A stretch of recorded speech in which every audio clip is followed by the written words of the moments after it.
এই সূরা তেলাওয়াত যারা করবে তাদের অনেক ফজিলত। এক নম্বর ফজিলত হচ্ছে এই সূরাটা মানিআতুন মিন আযাবিল কবর। এই সূরা যারা তেলাওয়াত করবে তাদের কবরের আযাব হবে না। কবরে যাওয়া লাগবে কি লাগবে না? যাওয়া লাগবে না। কার কার হাত তোলা? একজনও নাই। সবাই কবরে যাবে। একদিন মাটির ভেতরে হবে ঘরে মন আমার, কেন বান্ধ দালান ঘর? প্রাণ পাখি উড়ে যাবে পিঞ্জর ছেড়ে, ধরা ধামে সবই রবে তুমি যাবে চলে। বন্ধু বান্ধব যত মাতা পিতা দ্বারা সুত সবই হবে তোমার পরে মন আমার, কেন বান্ধ দালান ঘর? একদিন মাটির ভেতরে হবে ঘরে মন আমার, কেন বান্ধ দালান ঘর? চিল্লায় বলেন ঠিক কিনা? যাওয়া লাগবে, কেউ বাঁচতে পারবে না। দাদা চলে গেল, বাবা চলে গেল, মামা চলে গেল, আমারও যাওয়া লাগবে। সেলিব্রিটি চাই, আরো সম্পদের পাহাড় চাই। ব্যস্ত, আমরা মহা ব্যস্ত। এত ব্যস্ততা কিসের? স্টপ, থামেন, অনেক হয়েছে। আম্মা বসেন, একটু ভাবেন। দাদা চলে গেল, বাবা চলে গেল, মামা চলে গেল, আমাকেও চলে যেতে হবে। মাঝে মাঝে কবরস্থানে যাবেন, যে একটু দেখবেন এই কবরস্থানে শিশুরা শুয়ে আছে, কিশোররা শুয়ে আছে, আপনার মতো তাগড়া যুবকরা শুয়ে আছে, ওদেরও রক্ত গরম ছিল আপনার মতো। আজ ওরা নাই, সব শেষ। আপনাকেও যেতে হবে। এই কবরে আমাদেরকে যেতে হবেই। কবরের প্রশ্নের উত্তর দিতে হবে। চিল্লায় বলেন ঠিক কিনা? কবরে প্রথম প্রশ্ন করা হবে, মার রব্বুক, তোমার রবের নাম কি? আমাদের রব কে? ওমা দীনু, তোমার ধর্মের নাম কি? আমাদের ধর্মের নাম কি? বিশ্বনবীর চেহারা দেখিয়ে বলা হবে, এই লোকটাকে তুমি চিনো কিনা? চিনি না আমরা? চাঁদের চেয়ে সুন্দর তুমি, নবী আমার কমলিহি ওয়ালা, দু জাহানের বাদশা তুমি, প্যারা নবী সাল্লাল্লাহু আলা, দু জাহানের বাদশা তুমি, প্যারা নবী সাল্লাল্লাহু আলা, চাঁদের চেয়ে সুন্দর তুমি, নবী আমার কমলিহি ওয়ালা। সুবহানাল্লাহ পড়ে। আমাদেরকে জিজ্ঞেস করা হবে, রবকে? বলবো আল্লাহ। ধর্ম কি? বলবো ইসলাম। এই লোকটারে চিনো নাকি? আমরা বলবো চিনি, আমাদের প্রাণের নবী মুহাম্মদ সাল্লাল্লাহু। তিনটা প্রশ্নের উত্তর করতে পারলে এডিশনাল আরেকটা প্রশ্ন, ওমা ইলমু। এই তিনটা প্রশ্নের উত্তর জানলা কেমন? নকল করছো নাকি? বাংলাদেশে নকল আছে না নাই? কোথায় নকল করে? হ্যাঁ, কিছু লিজেন্ড আছে দেখি, একেবারে জামার ভিতরে নকল, টুপির ভিতরে নকল, স্কেলের ভিতরে নকল, মৌজার ভিতরে নকল। আছে না নাই? কথা বলেন। ফেরেশতারা বলবে, তুমি তিনটা প্রশ্নের উত্তর করলে কি করে? আপনাকে বলতে হবে, আমি কোরআন থেকে শিখেছি, আমি হাদিস থেকে জেনেছি। চিল্লায় বলেন ঠিক কিনা? তখন ফেরেশতারা বলবে, আহলান ওয়া সাহলান, মারহাবান, কংগ্রাচুলেশন, তুমি উত্তর করতে পেরেছো। ইফসাহু লাহু কবরুহু ৭০ যিরান, আপনার কবরটারে ৭০ হাত লম্বা বানিয়ে দেয়া হবে। ইফতাহু লাহু বাবুন ইলাল জান্নাহ, জান্নাতের দিকে দরজা করে দেয়া হবে। ইলবাসু মিন লিবাসিল জান্নাহ, জান্নাতের পোশাক পরিয়ে দেয়া হবে। আর বলা হবে, নাম কানাউ মিল আরুস, বাসর রাতে কনেকে নিয়ে বর যেমনি শান্তির ঘুম, আরামের ঘুম দেয়, তুমিও ঘুম দাও, ঘুমাও। You should get some sleep now, you are very tired man. ঘুমাও, অনেক হয়েছে, ঘুমাও। তোমার এই ঘুম কেউ ভাঙাবে না, ইসরাফিলের সিঙ্গার ফুৎকার ছাড়া। আল্লাহ লম্বা ঘুম যেন দিতে পারি, তৌফিক দাও। আর যারা ইসলাম বিরোধী, কোরআন বিরোধী, বিশ্বনবী বিরোধী, তাদেরকেও প্রশ্ন করা হবে, তোর রব কে? মার রব্বুক। সে বলবে, লা আদরি, আমি কিছু জানি না, আমি মাফ চাই, দোয়াও চাই। কথা কন, জানি না, আমি কিছুই মনে করতে পারছি না, আমি কিছু জানি না, আমার ধর্ম নাই, কর্ম নাই, আমার ধর্ম যার যার, উৎসব সবার, আমার কোনো ধর্ম টর্ম নাই, আমার কোনো নামাজ রোজা নাই, আমার কোনো রব নাই। দ্বিতীয় প্রশ্ন, ওমা দীনুক, তোর ধর্মের নাম কি? সে বলবে, ধর্ম কি? আমি জানি না, আমি ধর্মরে গালি দিতাম, আমি দুনিয়া ইসলাম রে বাস দিতাম, আমি আলেম ওলামাদের বিরোধিতা করতাম, আর শাহবাগের মঞ্চে উঠে ভাষণ দিতাম। আছে না নাই? সব গুমর ফাঁস হয়ে যাবে, ইয়াউমুত তাকাবুন।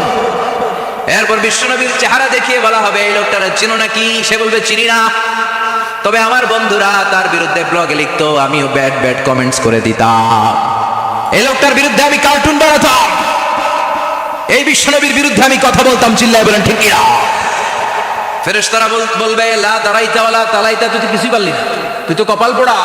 ফায়ুতরাকু বিমাতারিকা মিন হাদিদ, লোহার হাতুড়ি দিয়ে পিটিয়ে ওর মাসেলগুলো থেতলে ফেলা হবে।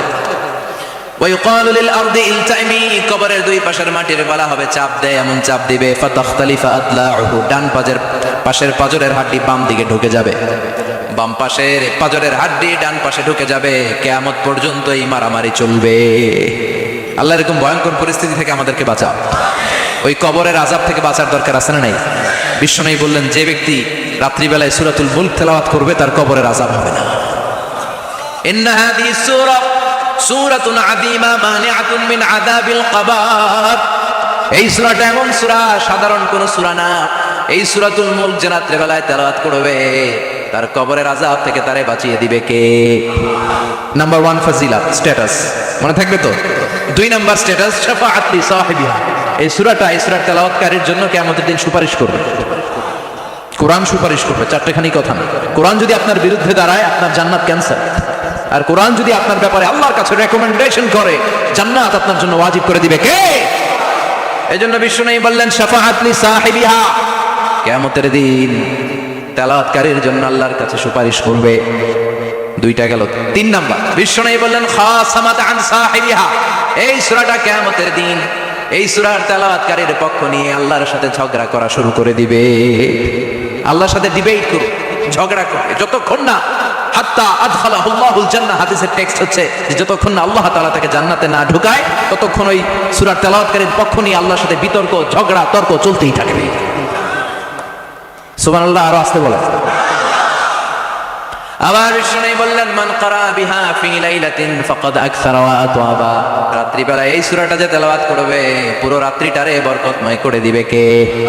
এজন্য বিশ্বনবী আবদার করে, আবেদন করে আমাদের কাছে বলে গিয়েছে, আমি চাই আমার প্রতিটা উম্মতের হৃদয়ে এই সূরাটা গাঁথা থাক। আমি চাই আমার প্রতিটা উম্মতের সিনার ভিতরে এই সূরার 30টা আয়াত গ্রথিত করা থাক। সুবহানাল্লাহ পড়ে। মাত্র 30টা আয়াত মুখস্থ করতে রাজি আছেন? 1 মাসে কয় দিন? প্রতিদিন একটা করে আয়াত মুখস্থ করলে এই সূরা মুখস্থ করতে লাগবে কয়দিন? হ্যাঁ, হোমওয়ার্ক। এটা আপনাদের বাড়ির কাজ, যেহেতু ক্লাসে হোমওয়ার্ক দেওয়া যায় না। আরবিতে বলে আল ওয়াজিব আল মানজিলি। আমি গতানুগতিক তাফসীর করি না, আমি সমাজের খুঁতগুলো ধরে ধরে ডিসকাশনের মতো আমি করি। বিভিন্ন জেলায় যে ওখানকার ইয়াংদের সাথেও বসি, কথা বলি, এটাই আমার তাফসীর, এটাই কোরআনের এক্সপ্লেনেশন এন্ড ইন্টারপ্রিটেশন। এতেই মানুষ উপকৃত হয় বেশি। চিল্লা এখন ঠিক কিনা? তো এটা আপনাদের বাড়ির কাজ, মাইথার দিয়া বাসীদের বাড়ির কাজ। হায়াতে আল্লাহ বাঁচায় রাখলে আবার কখনো দেখা হলে জিজ্ঞেস করবো যে মুলক মুখস্থ হয়েছে কিনা।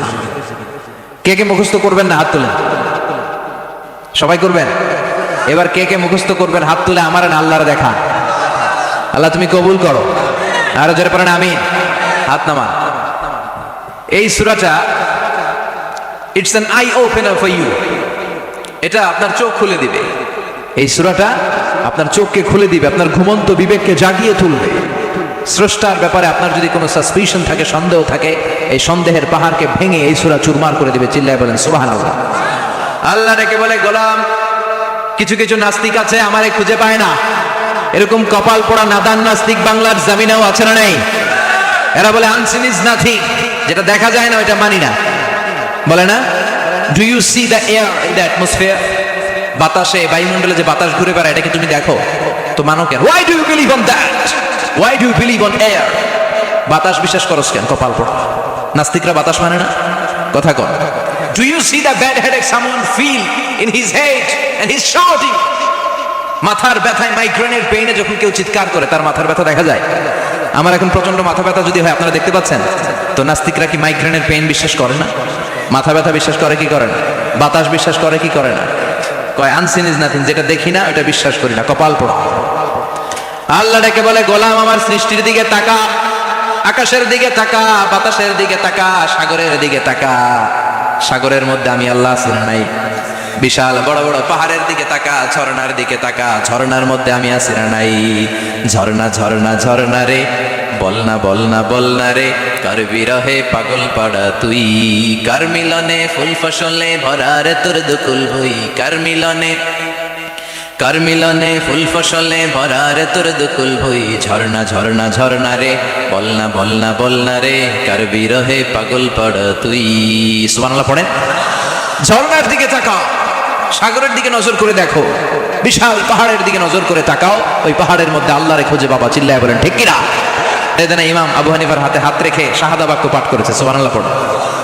ঝিনুকের ভেতর লুকিয়ে থাকে যেমন মতি, ঝিনুকের ভেতর লুকিয়ে থাকে যেমন মতি, কালমা শাহাদাতে আছে আল্লাহর জ্যোতি, কালমা শাহাদাতে আছে আল্লাহর জ্যোতি, সুবহানাল্লাহ পড়ো। এই জ্যোতি যার হৃদয় একবার টাচ করে তার জন্য জান্নাতকে খুলে দেয় কে? এজন্য এই সূরা পড়লে নাস্তিকরা নাস্তিক থাকবে না। নাস্তিকদের জন্য এখানে আল্লাহ মেডিসিন দিয়েছেন, কিছু ডোজ দিয়েছেন, আলহামদুলিল্লাহ পড়ে। এই সূরা থেকে আমরা কিছু সময় কথা শুনবো, শুনতে রাজি আছেন তো? সূরার নাম চিল্লায় বলেন কি নাম? মুলক। মুলক মানে কি? মুলক মানে রাজত্ব, মুলক মানে ক্ষমতা, মুলক মানে পাওয়ার, মুলক মানে কিংডম, মুলক মানে সভরেন্টি। সুবহানাল্লাহ পড়েন।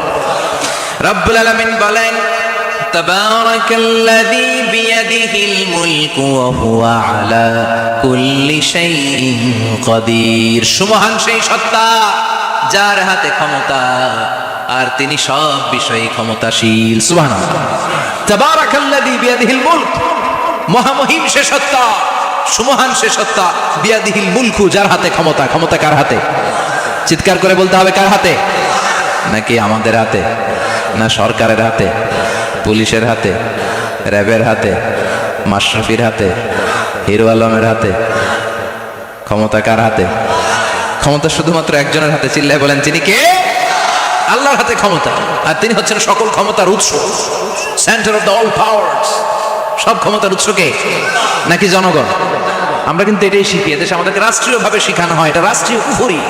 সকল ক্ষমতার উৎস জনগণ নয়, সকল ক্ষমতার উৎস কে? উনি ক্ষমতার উৎস, তিনি ক্ষমতাশীল, মহা ক্ষমতাধর, তার ক্ষমতার সাথে কারো তুলনা হয় না। আমাদের কি ক্ষমতা আছে? কথা বলেন।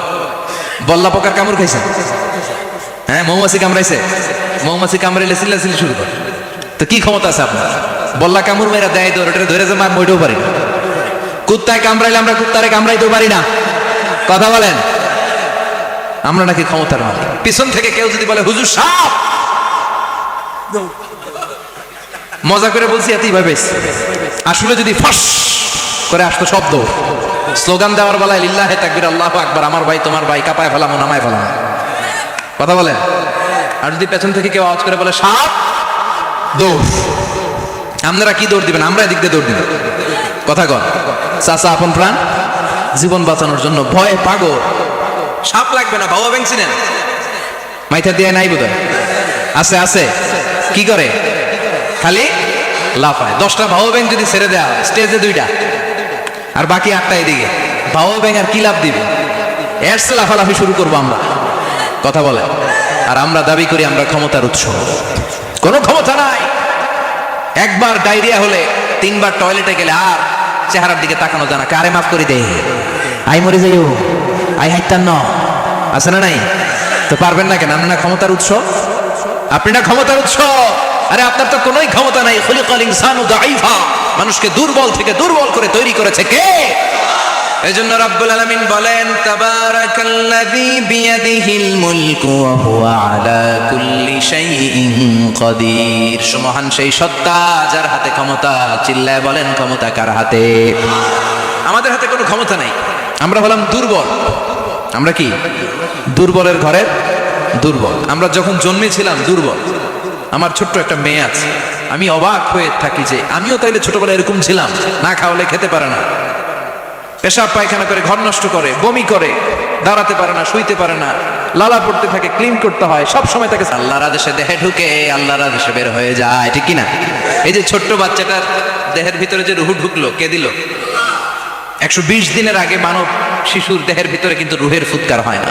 সহিহ বুখারীর বর্ণনা 40 40 40, 3 40-এ কত? কথা বলেন।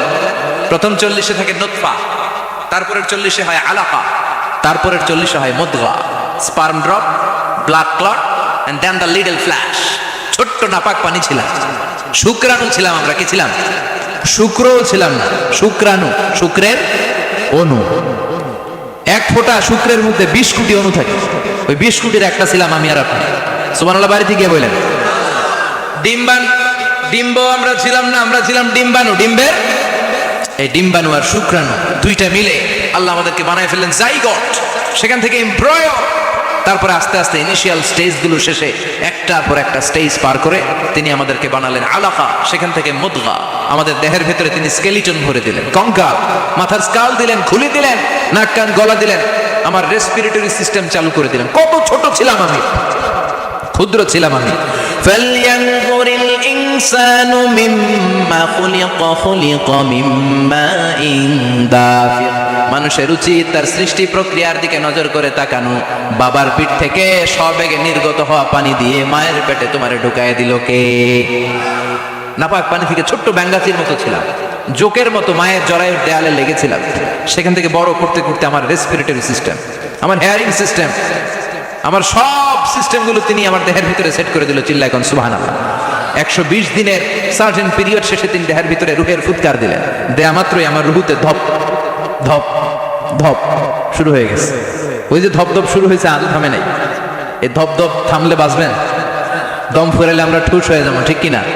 আরে মানুষ রঙিন ফানুষ, দম ফুরাইলে তবু তো ভাই কারোরই নাই একটুখানি। আরে মানুষ রঙিন ফানুষ, রঙিন ফানুষ, আইরে মানুষ। সুবহানাল্লাহ বলেন। সে আল্লাহ বললেন, গোলাম, জীবন আর মরণের মাঝখানে আমি তৈরি করেছি রুহু। পৃথিবীর বিজ্ঞানীরা সব বানাতে পারে, কম্পিউটার বানাতে পারে, প্লেন বানাতে পারে, হেলিকপ্টার বানাতে পারে, রকেট বানাতে পারে, কিন্তু গোটা বিশ্বের সব বিজ্ঞানীরা মিলে কি রুহু বানাতে পারে নাকি? কথা বলেন। গত বছর সোফিয়া নামে একটা রোবট আসছিল না? কথা কন। ওটা মাথা উঁচু করে নিচু করে কথা বলতে চায়, মানুষের মতো হতে চায়। আসলে কি মানুষ? ওটার মধ্যে কি রুহু আছে? রুহু বানাইতে পারবে কেউ? এই রুহু নিয়ে যে কত গবেষণা, মুমূর্ষ রোগীদের উপর গবেষণা চালিয়েছে অনেক। বুলেট প্রুফ গ্লাসের ভিতরে মুমূর্ষ রোগীকে রেখে রেখে তারা চেক করতে চেয়েছে আমেরিকান বিজ্ঞানীরা যে রুহু কোন দিক দিয়ে বের হয়। তারা ওজন করে দেখে, মানুষ মরে গেলে কোনো লাশের ওজন বেড়ে যায়, কোনো লাশের ওজন কমে যায়। যেটাতে কমে গেছে 2-1 কেজি কমে যায়, তার অবাক। কিরা আগে ছিল 80 কেজি, এখন হচ্ছে 78 কেজি, তার মানে 2 কেজি না, এটাই রুহু। এটাই কি? এটা হচ্ছে গবেষণার ভাব। অনেকগুলো মডিউল তারা আনে, অনেক মুমূর্ষ রোগীকে গ্লাস ফিটিং করা, ইন্টেন্সিভ কেয়ারে রেখে তারা অবজার্ভ করে, আর অক্সিজেন মাস্ক খুলে দিয়ে তারা দেখে যে লোকটা ছটফট করে কিভাবে মরে। মরার আগে ওজন মাপছিল 80 কেজি, মরে গেছে পরে আবার ওজন দিয়ে দেখে 78 কেজি। কমছে কয় কেজি? বিজ্ঞানে কয় পাইছে? সবাই কয় কি পাইছে? কয় রুহু। কই পাইলেন? কয় আগে 80, এখন 78, 2 কেজি। রুহুর ওজন কয় কেজি? তো বিজ্ঞানীদের সিস্টেম হচ্ছে যে কোনো একটা বিষয়ের উপর গবেষণা চালালে তারা পূর্ণাঙ্গ ডিসিশনে পৌঁছতে পারে না। They couldn't jump to the final conclusion just on one module, based on one module. They cannot do it. তাদের অনেকগুলো মডিউল আনতে হবে। তারা আবার নমুনা আনলো আরেকটা। মুমূর্ষ রোগী, অক্সিজেন চেম্বার লাগানো, মাস্ক লাগানো, এটা খুলে ফেললে মরে যাবে। বুলেট প্রুফ করা গ্লাসের ভিতরে ঢুকিয়ে, এটার ওজন মাপ, এটার ওজন 60 কেজি। এবার মাস্ক খোল, মাস্ক খুলছে, ছটফট ছটফট করে এটা শেষ। এবার মাপ দেখ, এবার মাইপা দেখা গেছে 63 কেজি। কয় কেজি বাড়ছে? এক একটার এক এক সিস্টেম হইতেছে, কোনোটা কমে, কোনোটা বাড়ে, কোনোটা কিচ্ছু হয় না। সবাই কয় তাইলে আপনি রুহু পাইলেন কই? আগেরটা কম ছিল, মনে করছিলেন 2 কেজি কমছে, ওইটাই রুহু এখন 3 কেজি বাইরে গেছে, মিলাইবেন কি দিয়া? কথা কন। আল্লাহ রেখে বলে, গোলাম, কিয়ামত পর্যন্ত একটার পর একটা মুমূর্ষ রোগীকে বুলেট প্রুফ গ্লাসের ভেতরে ঢুকাতে পারবি, গবেষণা করতে পারবি, মাগার রুহু খুঁজে পাবি না। চিল্লায় বলেন ঠিক কিনা? কারণ এই রুহুর মালিক কে? সে আল্লাহ বললেন, আল্লাযী খালাকাল মাউতা ওয়াল হায়াতা লিয়াবলুয়াকুম আইয়ুকুম আহসানু আমালা। জীবন আর মৃত্যু বানালাম তোমাদেরকে পরীক্ষা করার জন্য। পরীক্ষা আছে না নাই? গোটা দুনিয়াটাই পরীক্ষা। আল্লাহ যারে পছন্দ করে বেশি তার পরীক্ষাও। আসাদ্দুন নাসি বালাআন আল আম্বিয়া। এই পৃথিবীতে আল্লাহ সবচেয়ে বেশি বালা মুসিবত দিয়ে পরীক্ষা করেছেন নবীদের। কারণ নবীরা আল্লাহর কাছে কম প্রিয় না বেশি প্রিয়? যেহেতু প্রিয় বেশি, পরীক্ষা। এজন্য মুমিনের উপর যদি পরীক্ষা আসে, মুমিনের উপর যদি অত্যাচার আসে, মুমিনের উপর যদি ধৈর্যের পরীক্ষা আসে, জেল জরিমানা আসে, মুমিন ওইটারে ভয় পায় না। মুমিন ভয় পায় একজনকে। চিল্লায় বলেন তিনি কে? কারণ আল্লাহর ঘোষণা, ওয়ালা তাহিনু ওয়ালা তাহজানু। ঘোষণাটা কার? ভয় নাই, তোদের চিন্তা নাই। আনতুমুল আ'লাউনা ইন কুনতুম মুমিনিন। তোমরাই বিজয়ী হবা যদি মুমিন হও, যদি মুমিন হও। এজন্য ধৈর্যের পরীক্ষা দিতে হবে, আল্লাহর উপর তাওয়াক্কুল করতে হবে, অত্যাচার আর জুলুম আল্লাহর নামে সহ্য করে যেতে হবে। চিল্লায় বলেন ঠিক কিনা? কারণ মজলুমের সাথে আল্লাহ থাকে। মজলুমের বদদুয়াকে বিশ্বনবী ভয় করতে বলেছেন। কারণ মজলুমের বদদুয়ার মাঝে আর আল্লাহর মাঝে পর্দা থাকে। যারা দুনিয়ার বুকে জুলুম করে তাদেরকে ক্ষমতার মসনদ থেকে নামিয়ে দেয় কে? আর যারা মজলুম হয়, যাদের রক্ত দিয়ে জমিন ভেজে, তাদেরকে জমিনের ক্ষমতা দিয়ে দেয় কে? আর যারা রক্ত ঝরায়, ইতিহাস বলে তারা শেষ পর্যন্ত প্রাণ আর জান নিয়ে পালাবার জায়গাটা পায় না। চিল্লায় বলেন ঠিক কিনা? এজন্য মুমিন খুব ভালো করে জানে রাত্রি যত গভীর হয়, সুবহে সাদিকের সময় কাছে আসতে থাকে। গর্ভবতী নারীর পেটের জ্বালা যন্ত্রণা, ব্যথার পেইন যত বাড়ে, নতুন মেহমান আগমনের সময় কাছে আসতে থাকে। তেমনি ইসলামের পক্ষের শক্তির উপর যদি অত্যাচার, অনাচার, স্টিম রোলার বেড়ে যায়, এটা প্রমাণ করে ইসলামের বিজয়ের সময় কাছে আসতে শুরু করেছে। চিল্লায় বলো ঠিক কিনা? এজন্য রাব্বুল আলামিন ডেকে বলেন, গোলাম লিয়াবলুয়াকুম আইয়ুকুম আহসানু আমালা, কে ভালো আমল করো, কে খারাপ আমল করো, এজন্য আমি জীবন মরণ তৈরি করেছি। চিল্লায় এখন ঠিক কিনা? এরপর আল্লাহ বললেন, ওয়ালাকাদ যায়্যানাস সামাআদ দুনিয়া বিমাসাবিহা ওয়া জাআলনাহা রুজুমান লিশ-শায়াতিন। সুবহানাল্লাহ বলেন। ওয়ালাকাদ যায়্যানাস সামাআদ দুনিয়া। মাইকম্যান কোথায়? সাউন্ডটা বাড়াও। এত দুর্বল কেন তোমার সাউন্ড? মনে হচ্ছে আমি মাইক ছাড়া কথা বলছি। সাউন্ডটাকে স্ট্রং করো। ওয়ালাকাদ যায়্যানাস সামাআদ দুনিয়া, I have beautified the closer sky with candles, with light and stars. আল্লাহ বললেন, আমি দুনিয়ার আকাশকে তারা দিয়ে সুশোভিত করেছি। আকাশে তারা আছে না নাই? এগুলো এমনি এমনি হয়েছে না? তৈরি করছে কে? বিশ্বাস হয়? কোনো সন্দেহ আছে? এখন তো লাইটিং ফাইটিং এর যুগে তারার যে কি সৌন্দর্য আমরা বুঝি না। আমরা যখন ছোটবেলা গ্রামে যেতাম, রাতের বেলা তারার মেলা, কি সুন্দর, একটার চেয়ে একটা সুন্দর। শুকতারা, ধ্রুব তারা, সপ্তর্ষি মণ্ডল, 7টা তারার একটা চেইন আছে, চিনেন এগুলো? কি সুন্দর তারা! এগুলো তৈরি করে রেখেছে কে? প্রথম আকাশের মহাশূন্যকে আল্লাহ এই তারকা দিয়ে বিউটিফাই করেছেন। It's a candle. আল্লাহ সাজিয়ে রেখেছেন। আমরা খালি চোখে যেটা দেখি, এটা কিন্তু আকাশ না, এটা প্রথম আকাশ নয়। প্রথম আকাশ যে কত দূরে আমেরিকার নাসার বিজ্ঞানীরাও জানেন। খালি চোখে আমরা যা দেখি, এটা প্রথম আকাশের মহাশূন্য। এর অনেক অনেক অনেক উপরে প্রথম আকাশ। এরপরে দ্বিতীয় আকাশের মহাশূন্যের স্তর শুরু, এরপরে দ্বিতীয় আকাশ, তারপরে তৃতীয় আকাশের মহাশূন্যের স্তর শুরু, তারপরে তৃতীয় আকাশ। একটার চেয়ে আরেকটা বড়। প্রথম আকাশের চেয়ে দ্বিতীয় আকাশ কত বড় বলি? আপনার হাতের আংটিটা যদি সাহারা মরুভূমিতে আপনি ছড়ে ফেলে দেন, পুরো মরুভূমির তুলনায় আংটি যত ছোট, আল্লাহর দ্বিতীয় আসমানের তুলনায় আল্লাহর প্রথম আসমানটা ঠিক তত ছোট। একটার চেয়ে একটা বড়, একটার চেয়ে একটা বড়। সূর্য দেখে আমরা অবাক হয়ে যাই। 9,30,00,000 মাইল দূরে, এই পৃথিবীর চেয়ে 13 লক্ষ গুণ বড়। এটার সানশাইন, আলো আসতে পৃথিবীতে 8 মিনিট 18 সেকেন্ড লেগে যায়। আমরা মনে করছি সূর্যই বড়। আমরা বসে আছি মাইথার দিয়াতে, তাই না? এই জায়গাটার নাম কি? মাইথার দিয়া। কি খালি এতটুকু প্যান্ডেলের সমান? কত বড় মাইথার দিয়া! এই পুরো মাইথার দিয়া কোন থানায় পড়ছে? দাউদকান্দি। দাউদকান্দি হচ্ছে কুমিল্লার 16টা থানার একটা, ঠিক কিনা? 16 থানা মিলে কুমিল্লার একটা জেলা। এরকম কয়টা জেলা আছে? 64। এই 64 জেলা মিলে আমাদের সুজলা সুফলা, শস্য শ্যামলা, ডিজিটাল বাংলাদেশ। কথা কন। আর বাংলাদেশ হচ্ছে পৃথিবীর সবচাইতে বড় দেশ। হ্যাঁ, 64 জেলা, এরপরে ছোট। যাদের অ্যাটলাস ম্যাপ নিয়ে যাদের ধারণা আছে, তারা দেখবেন বাংলাদেশ এই শব্দটা লেখার জায়গাও আমরা পাই না।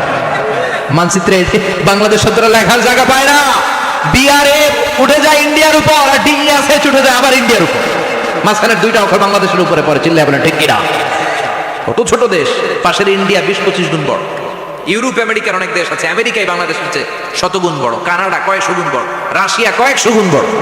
এরকম প্রায় 200 দেশ নিয়ে পৃথিবীর স্থলভাগ, আর 70% হচ্ছে শুধু পানি। এই সব মিলে আমাদের এই পৃথিবী।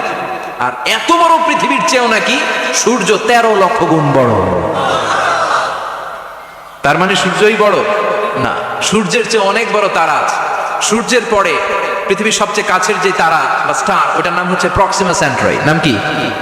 প্রক্সিমা সেন্ট্রাই। এরপরে আলফা সেন্ট্রাই এ, আলফা সেন্ট্রাই বি, ইটা ক্যারিনা, বেটেলজিউস, এরকম একটার পর একটা তারা। যেই সূর্য পৃথিবীর চেয়ে 13 লক্ষ গুণ বড়, বেটেলজিউস নামে একটা তারা আছে, ওটা সূর্যের চেয়ে 33 কোটি গুণ বড়। তার মানে কি বেটেলজিউসই সবচেয়ে বড় না? ছোট্ট একটা তারা। এই বেটেলজিউসকে খেয়ে ফেলাইতে পারে এরকম 1000 কোটি গুণ বড় সাইজের তারা আছে না নাই? এরকম কয়েক বিলিয়ন তারা নিয়ে আমাদের গ্যালাক্সি গঠিত। আমাদের গ্যালাক্সি, এটার নাম মিল্কি ওয়ে। এটার নাম কি? আমাদের গ্যালাক্সি। এই গ্যালাক্সিতে আমাদের অবস্থান। এরকম কত হাজার কোটি গ্যালাক্সি আছে আমেরিকার নাসার বিজ্ঞানীরাও জানে। আমাদের গ্যালাক্সির সবচেয়ে কাছের যে গ্যালাক্সি, ওই গ্যালাক্সিটার নাম হচ্ছে অ্যান্ড্রোমেডা। কি নাম? অ্যান্ড্রোমেডা। আমাদের গ্যালাক্সি থেকে কেউ যদি কাছের গ্যালাক্সি অ্যান্ড্রোমেডাতে যেতে চায়, তার 2.5 মিলিয়ন লাইট ইয়ার্স সময় লেগে যাবে। কথাটা কঠিন হয়ে গেছে, আমি ভেঙে বলি, তারপরে সুবহানাল্লাহ কই। আমাদের গ্যালাক্সির নাম মিল্কি ওয়ে। মিল্কি ওয়ে থেকে যদি কেউ অ্যান্ড্রোমেডাতে যেতে যায়, কত সময় লাগবে? 2.5 million light year. Light year মানে আলোকবর্ষ। আলোর গতিতে যদি ছোটা যায়, 2.5 মিলিয়ন মানে হচ্ছে প্রায় 25 লক্ষ। তাহলে পৃথিবীতে সবচেয়ে দ্রুতগামী যে বিষয়টা আবিষ্কৃত হয়েছে সেটা হচ্ছে আলো। এই যে লাইট মারলে যে ছুটে, এই লাইট প্রতি সেকেন্ডে 1,86,000 মাইল বেগে ছুটতে পারে। 1 মিনিটে না, 1 ঘন্টায় না, 1 মিনিটে না, 1 সেকেন্ডে আলো চলে যায় কয় mile? 1,86,000। Could you imagine that? আপনি কল্পনা করতে পারেন? হয়তো মাথা নাড়াইতেছেন। এটা কি কল্পনা করা যাবে? আমার তো তার ছিঁড়ে যাচ্ছে। 1 সেকেন্ডে নাকি আলো ছুটে 1,86,000 মাইল বেগে। 1 সেকেন্ড শব্দ কইতে তো 2 সেকেন্ড লাগে। কথা কন। এর মধ্যে আলো চলে গেছে 1,86,000 মাইল। তো কোন রকেট যদি আপনি পান, যে রকেট দিয়ে সেকেন্ডে 1,86,000 মাইল বেগে রকেটটা ছুটবে প্রতি সেকেন্ডে, খেয়াল করেন, ঘন্টায় না, মিনিটে না, কিসে?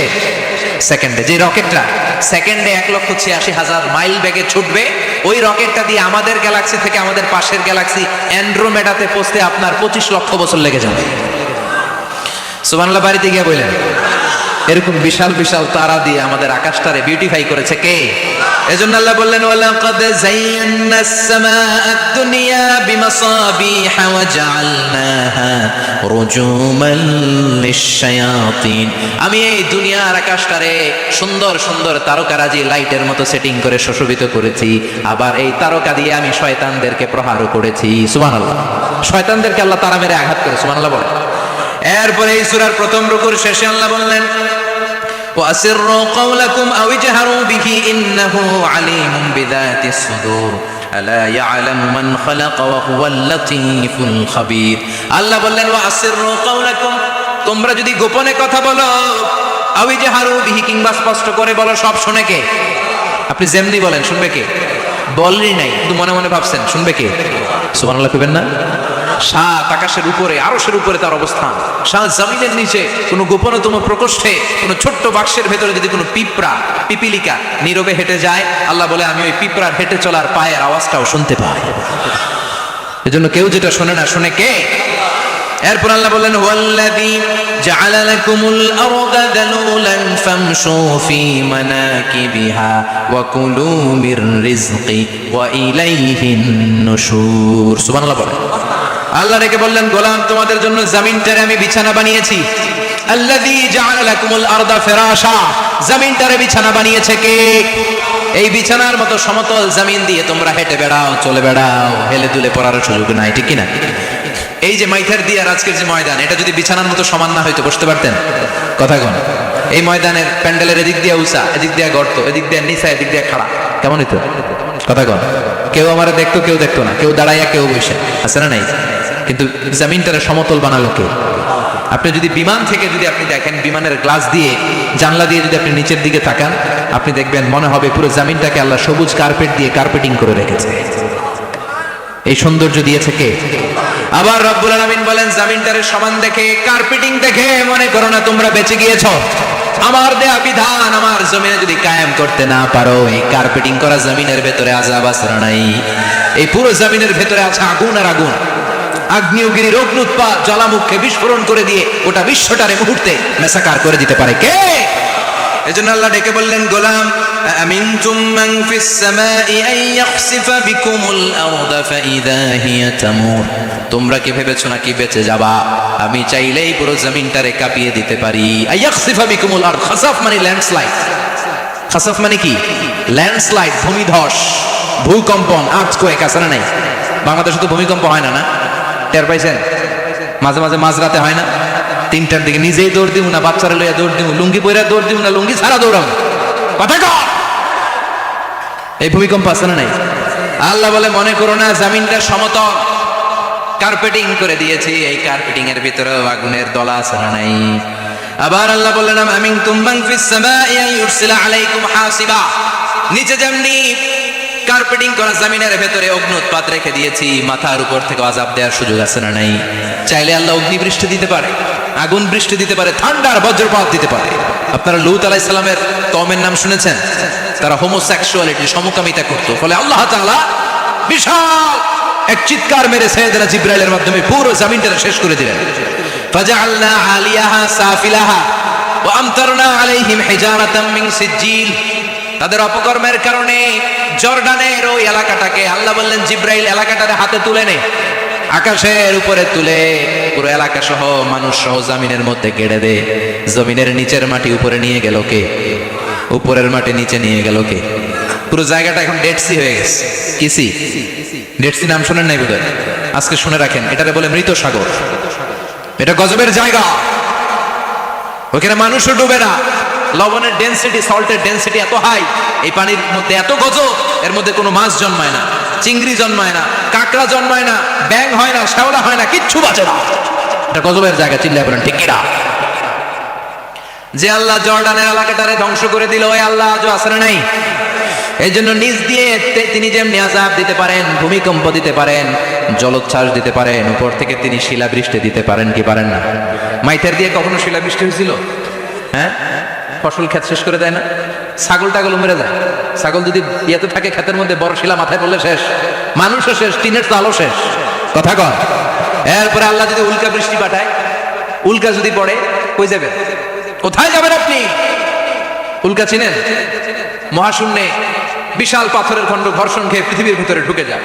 এই পৃথিবীতে সবচেয়ে বড় উল্কাপিণ্ড পড়েছে সাউথ আফ্রিকা। সাউথ আফ্রিকার একটা সিটি আছে হোবা সিটি। এই হোবা শহরে 60 মেট্রিক টন ওজনের একটা উল্কা পড়েছিল, যেখানে পড়েছে পুরো জায়গাটা বিশাল খাদ হয়ে গিয়েছে। এরকম একটা উল্কা যদি এখানে পড়ে আজকে, বাঁচার উপায় আছে? যে বিল্ডিং এ আমরা থাকি, রাতের বেলায় ঘুমাই আর ধুম্মা চলে ধুম দেখি রাতে, ওই বিল্ডিং এ যদি একটা পড়ে, কথা কন, ডান্স ক্লাব গুলার উপর যদি পড়ে, পতিতালয় যেগুলো আছে ওগুলা যদি পড়ে, যেই হোটেল গুলার মধ্যে আকাম কুকাম হয় ওইটার উপর যদি পড়ে, নাকি আল্লাহর এখন দেওয়ার ক্ষমতা নাই? কথা কন। তার মানে বেঁচে গেছো, পার পেয়ে গেছো মনে করো না, নিজ দিয়েও আযাব আছে, উপর দিয়েও আযাব আছে। চিল্লায় বলেন ঠিক কিনা? এজন্য ভয় পেতে হবে একজন সত্তাকে, তিনি কে? সব ক্ষমতার মালিককে। এরপর আল্লাহ বললেন আওয়ালাম يروا إلى الطير فوقهم صافات ويقبضن ما يمسكهن إلا الرحمن إنه بكل شيء بصير। সুবহান আল্লাহ বলেন। আল্লাহ বলেন তোরা নাস্তিক হস কেমন করে? মানুষ নাস্তিক হয় কেমন করে? মানুষ কি মুক্ত বিহঙ্গের দিকে নজর করে তাকায় না? আকাশে মুক্ত বিহঙ্গ নাই? বিহঙ্গ বুঝছেন তো? পাখি। পাখির কথা কোরআনে বললো কে? সুবহানাল্লাহ কইবেন না? وأرسل عليهم طيرا أبابيل, আবার কাবা ভাঙতে এলে পাঠাও আবাবিল। দাও খোদা দাও আমায় আবার উমার দরজ দিল। দাও খোদা দাও আমায় আবার উমার দরজ দিল। সুবহানাল্লাহ পড়ে। এই যে আল্লাহ বললেন ওয়া আরসালা আলাইহিম, তারপর তায়রান আবাবিল, তায়ের মানে পাখি, তায়ের মানে কি? আবার জান্নাতে যারা যাবে তাদেরকে পাখির ভুনাগোশত খাওয়াবে কে? জান্নাতে যাওয়ার সাথে সাথে প্রথমে আল্লাহ আপনাদেরকে মেহমানদারি করবে মাছের কলিজা দিয়ে। খাইবেন? মাছের কলিজার কথা শুনে জিহ্বায় পানি আসছে নাকি? আউয়ালু তুআমিন ইয়াকুলুহু আহলুল জান্নাতি ফাজিয়াদাতু কাবিদিল হুদ। প্রথমে মাছের কলিজা, এরপরে পাখির ভুনাগোশত। তার মানে পাখির কথা কোরআনে আছে না নাই? আবার সাইয়েদনা সুলাইমান আলাইহিস সালামের একটা পাখি ছিল, ওইটার নাম কি ছিল? হুদহুদ পাখি। মাথার উপর দিয়ে চলতো, আর ওইটার চোখে জুমিং পাওয়ার আল্লাহ এত বেশি দিয়েছিল, এটা জামিনে নজর করলে বুঝতে পারতো কয় হাজার ফিট নিচে পানি আছে, পানিটা মিষ্টি না লবণাক্ত না কেমন, দেখে দেখে মুহূর্তের মধ্যে সাইয়েদনা সুলাইমানের কাছে সব তথ্য সরবরাহ করে দিত। সুবহানাল্লাহ। এজন্য আল্লাহ বললেন নাস্তিকগুলো কি পাখির দিকে তাকায় না? এই পাখির দিকে তাকালে পাখির রব আল্লাহরে খুঁজে পাওয়া যায়। পাখির দিকে তাকালে, মুক্ত বিহঙ্গের দিকে তাকালে কেমন করে পাখিগুলো উড়ে যায়। এই পাখিগুলো আকাশে ধরে রাখে কে? মা ইউমসিকুহুন্না ইল্লা রাহমান। ওই রহমান ছাড়া কেউ পাখিগুলোর সঙ্গে ধরে রাখতে পারে না। কত শত আয়াতে যে আল্লাহ পাখির কথা বলেছেন হিসাব নাই। কত ধরনের পাখি যে আল্লাহ বানিয়েছেন কোনো হিসাব নাই। আপনারা ঘরে জিওগ্রাফিক্যাল চ্যানেলগুলো দেখেন? হ্যাঁ, না জি বাংলা দেখেন, স্টার জলসা, কিরণমালা, কি দেখেন? জিওগ্রাফিক্যাল চ্যানেল দেখবেন। ওখানে দেখবেন একটা পাখি আল্লাহ তৈরি করেছে, পৃথিবীর সবচেয়ে ছোট পাখি, নাম হলো হামিং বার্ড। কি নাম? The smallest bird ever in the world. সবচেয়ে ছোট, এটা প্রাপ্তবয়স্কে 3 থেকে 5 ইঞ্চি লম্বা হয়। এটার পূর্ণ যৌবন এটা লম্বা কতদূর? 3 থেকে 5 ইঞ্চি। এটা প্রতি সেকেন্ডে ডানা ঝাপটাতে পারে 80 বার। কয়বার? আমাদের ডানা আছে না 2টা, আপনি আপনার ডানা 1 সেকেন্ডে কয়বার ঝাপটাতে পারবেন? হ্যাঁ, আমি ঝাপটাইলাম, কয়টা হয়েছে 1 সেকেন্ডে? হ্যাঁ, 3টা 4টা ঝাপটা দিতেই আমার সেকেন্ড শেষ। কিন্তু এই পাখিটা প্রতি সেকেন্ডে তার 2 পাখা ঝাপটায় কয়বার? পৃথিবীর সব পাখি সামনে ওড়ে, তো এই পাখি সামনে যেমনি ওড়ে, এট দ্য সেম টাইম এই পাখি পিছনের দিকে উঠতে পারে। সুবহানাল্লাহ। বাড়িতে যাই বললেন, ইউরোপের আল্পস পর্বতমালায় গুগল করবেন যে আজকে গুগলে লিখবেন যে আলপিন সুইফট একটা পাখি আছে। এই পাখিটা একবার যখন শূন্যে উড়াল দেয়, উড়ন্ত অবস্থায় এটা আকাশে 6 মাস থাকতে পারে। আকাশের মেঘের আপ থেকে পানি খায়, শূন্যে ভেসে বেড়ানো পোকামাকড় ধরে খেয়ে বেঁচে থাকে। 6 মাস পর একবার জমিনে ল্যান্ড করে নামে, নেমে কয়েকদিন থেকে আবার উড়াল মারে, আবার উড়াল মারলে আবার 6 মাস। আলপিন সুইফট। আরেকটা পাখি আছে, অদ্ভুত পাখি, নাম হোমা বার্ড। এই হোমা বার্ড উড়ন্ত অবস্থায় ডিম পেড়ে দেয়, আর ওই ডিমটা জমিনে পড়ার আগেই মাঝখানে ডিম ফেটে বাচ্চা বেরোয়, বাচ্চা উঠতে শুরু করে দেয়। এই পাখিগুলোর কথা কোরআনে আছে না নাই? এজন্য আল্লাহ বললেন, আওয়ালাম ইয়ারাউ ইলা তাইরি ফাওকাহুম সাফাতিন ওয়া ইয়াকবিদনা মা ইউমসিকুহুন্না ইল্লার রাহমান ইন্নাহু বিকুল্লি শাইইন বাসীর। আল্লাহ বললেন, নাস্তিকগুলো কি পাখির দিকে নজর করে তাকায় না? পাখির দিকে নজর করে যদি তাকায়, তখন পাখির রব আল্লাহরে খুঁজে পাবে। চিল্লায় বলেন ঠিক কি না? পাখিকে আরবিতে বলে তয়ের। সবাই বলেন, পাখির আরবি কি? বিমানের আরবিও তয়ের। পাখি আরবি যা, বিমান আরবিও। এই পাখি নিয়ে গবেষণা করে বিমান বানাইছে। সুবহানাল্লাহ কইবেন না? আমরা বানাই নাই, আমরা তো খোঁচাখুচিতে ব্যস্ত, আমরা আছি ফতুয়া নিয়ে ব্যস্ত। তুই 20 কারণে কাফের, তোর চাচা 90 কারণে কাফের। তোর চাচা মরলে যেই জায়গায় কবর দেয়া হবে, ওই কবরের মাটির উপরে যে ঘাস উঠবে, ওই ঘাস যে গরু খাবে, ওই গরুর দুধ যে খাবে, ও কাফের। আছে না নাই? খালি কাফের ফতুয়া দেয় ব্যস্ত। আমরা ফতুয়া নিয়ে রইলাম, আর ওরা সব আবিষ্কার করে ফেললো। উইলভার রাইট আর অরভিল রাইট, এই 2 ভাই 1903 সালে এই বিমান আবিষ্কার করেছে, এই আয়াতের উপর গবেষণা করে। আওয়ালাম ইয়ারাউ ইলা তাইর। ওরা কি পাখি নিয়ে ভাবে না? আমাদের তো ভাবার সময় নেই, আমরা আছি মদ নিয়ে আর নারী নিয়ে আর জুয়াবাজি নিয়ে। চিল্লায় বলেন ঠিক কিনা? এমন অনেক মন্ত্রীদের হোটেল আছে যেখানে পতিতালয়ের আড্ডাখানা। চিল্লায় বলো ঠিক কিনা? মুসলমান রাজ মদ আর নারী নিয়ে ব্যস্ত, আর ইহুদি খ্রিস্টানরা আমাদের সব ঐতিহ্যকে ধারণ করেছে। উইলভার রাইট, অরভিল রাইট গবেষণা শুরু করে দিন। পাহাড়ে শুয়ে শুয়ে 2 ভাই খালি পাখির ছবি আঁকে, কেমনে পাখিগুলো ডানা ঝাপটা মেরে ওঠে, কেমনে নামে। গবেষণা করতে করতে করতে প্লেন বানায় ফেললো 1903 সালে। আজ থেকে 100 বছর আগের স্টোরি শোনাচ্ছি আপনাদের। তখনকার বিমান এখনকার বিমানের মতো ছিল না। আপনি দেখবেন যে শুরুতে বিমান কেমন ছিল। শুরুতে ভাঙ্গাচুরা 2টা পাখা নিয়ে একটু উড়ে আবার ধপাস করে পড়ে, কিন্তু আশা হারায় না, আবার উড়ে ধপাস করে পড়ে। আমেরিকাতে সুবিধা করতে পারেনি। ফ্রান্সের এক কিং তাদেরকে ডোনেট করেছে বিপুল অঙ্কের টাকা দিয়ে। তারা প্রথম ফ্রান্সের একটা শহর থেকে আরেকটা শহরে পৃথিবীর প্রথম প্যাসেঞ্জার প্লেন নিরাপদে ল্যান্ড করেছে। মানুষের উড়ার স্বপ্ন সফল হতে শুরু করল। এখন বিভিন্ন ধরনের বিমান একটার পর একটা শুরু হয়েছে। এই পৃথিবীর সবচাইতে দ্রুতগামী যে বিমানটা আগে ছিল, নাম ছিল কনকর্ড, যাত্রীবাহী বিমান। এটার পরে এখন একটা বাইরে হচ্ছে বোম সুপারসনিক। কি নাম? Bomb supersonic. এত স্পিডে চলে, এই মাত্র দেখেন এদিকে এয়ারপোর্ট দেখবেন নাই, ওইদিকে। সুবহানাল্লাহ পড়ে। কি বিশাল বিশাল ডাবল ডেকার গুলো নিয়ে শূন্যে উড়াল দেয়। বোয়িং A380 বর্তমান পৃথিবীতে সবচেয়ে বড় প্যাসেঞ্জার বিমান। কার্গো বিমান তো এগুলোর 7-8 ডবল বড় হবে। I'm talking about the passenger plane A380। 525 জন যাত্রী নিয়ে এটা শূন্যে উড়াল দেয়।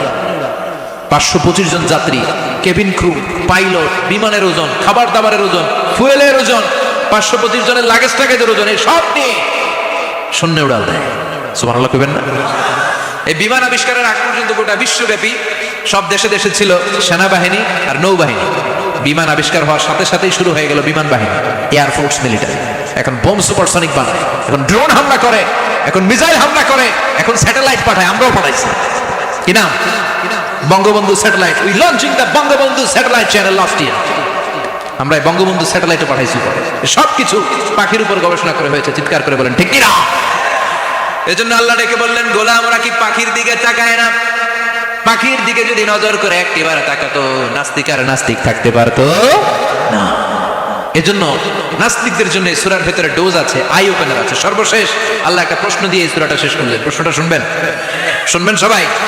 আল্লাহ বললেন কুল আরাআইতুম ইন আসবাহা মাউকুম গাওরান ফামান ইয়াতিকুম বিমাইম মাইন। বলো দেখি সবে শুকাইয়া যদি যায় এই পৃথিবীর পানি, তাহলে হেথায় তটনির ধারা কে দিবে সবারে আনি? কে দিবেন? একদিন সকালবেলা ঘুম থেকে উঠছেন, টয়লেটে যাবেন, মুখ ধুবেন, স্কুলে যাবেন, অফিসে যাবেন, কাজে যাবেন, যায় দেখেন টিউবওয়েল চাপতেছেন, পানি নাই। ট্যাপ ছাড়লেন, পানি নাই। চোখের মধ্যে ময়লা, নাকে ময়লা। টয়লেটে যাবেন, পানি নাই। পুকুরে নাইমা দেখেন পানি নাই। বিশাল বিশাল মেশিন বসিয়ে মাটির নিচ থেকে ভূগর্ভস্থ পানি ওঠানোর চেষ্টা করলেন, একটা পানি নাই। এক ফোঁটা পানি গোটা বিশ্বে কোথাও নাই। কে দিব পানি আপনারে? পানি সম্পদ মন্ত্রী দিব, ডোনাল্ড ট্রাম্প দিব, শেখ হাসিনা দিবে? কেউ দিতে পারবে? এক ফোঁটা পানি বানানোর ক্ষমতা আমাদের না, ঠিক কিনা? পানির বৈজ্ঞানিক নাম হচ্ছে H2O। কি নাম? এই দেশে H2 নিয়ে কত কথা আছে না নাই? হাইড্রোজেনের দুইটা মলিকিউল, অক্সিজেনের একটা মলিকিউল। এই দুইটা গ্যাস, হাইড্রোজেন আর অক্সিজেন, দুই গ্যাস একসাথে মিলাইলে কি হয়? কথা বলেন। মিঠা নদীর পানি। সুবহানাল্লাহ পড়েন। আল্লাহ বললেন ঘুম থেকে উঠে যদি দেখো পৃথিবীর সব পানিগুলো একেবারে পৃথিবীর নিচে চলে গেছে, কোন মাধ্যম দিয়ে এক ফোঁটা পানির জোগাড় আর বন্দোবস্ত করা যায় না, কে তোদেরকে পানি এনে দিবে? কথা কন। আল্লাহ ছাড়া এক ফোঁটা পানি এনে দেওয়ার মতো ক্ষমতা কারো আছে নাকি? আবার পানি থেকে পৃথিবীর সব কিছুরে বানালো কে? ওয়াজআলনা মিনাল মাই কুল্লা শাইইন হাই আফালা ইউমিনুন। আল্লাহ বললেন পানি থেকে গোটা বিশ্বের সব আমি বানালাম। সব জীবিত জিনিস তৈরি হয়েছে পানি থেকে। এটা কোরআনের কথা, কার কথা? আর ১৫০০ বছর পর বিজ্ঞানীরা এখন বলছে পানি থেকেই সব প্রাণ এসেছে। সুবহানাল্লাহ পড়েন। বিজ্ঞানীদের রিসার্চে এসেছে পৃথিবীর সর্বপ্রথম যে প্রাণীটার উৎপত্তি, এটার নাম নাকি অ্যামিবা। কি নাম? It's a very small unicellular organism in the world.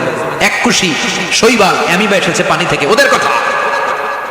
তারপরে এসেছে জুপ্লাঙ্কটন, ফাইটোপ্লাঙ্কটন, ব্যাকটেরিয়া প্লাঙ্কটন, একটার পর একটা ডেভেলপ করেছে। সব এসেছে পানি থেকে। পানি নাই তো কিচ্ছু নাই। পানি হচ্ছে প্রাণের ব্লুপ্রিন্ট। চিল্লায় বলেন ঠিক কিনা? পানির মধ্যে সব প্রাণের অস্তিত্ব রেখে দিয়েছে কে? আবার ফলের মধ্যে আল্লাহ পানি দিয়ে বললেন আন্না সাবাবনাল মাআ সাব্বা। যেখানে যতটুকু পানির দরকার, রসের দরকার, সব রস দিল কে? ক্ষীরার ভিতরে পানি আছে না নাই? কলার ভিতরে, আপেলের ভিতরে, তরমুজ, তরমুজ তো পুরাই পানি। কথা কন। ডাবের ভিতরে কে দিল? নাকি আমনে বানাইছেন? কেউ বানাতে পারে? এই পানিগুলো দিল কে?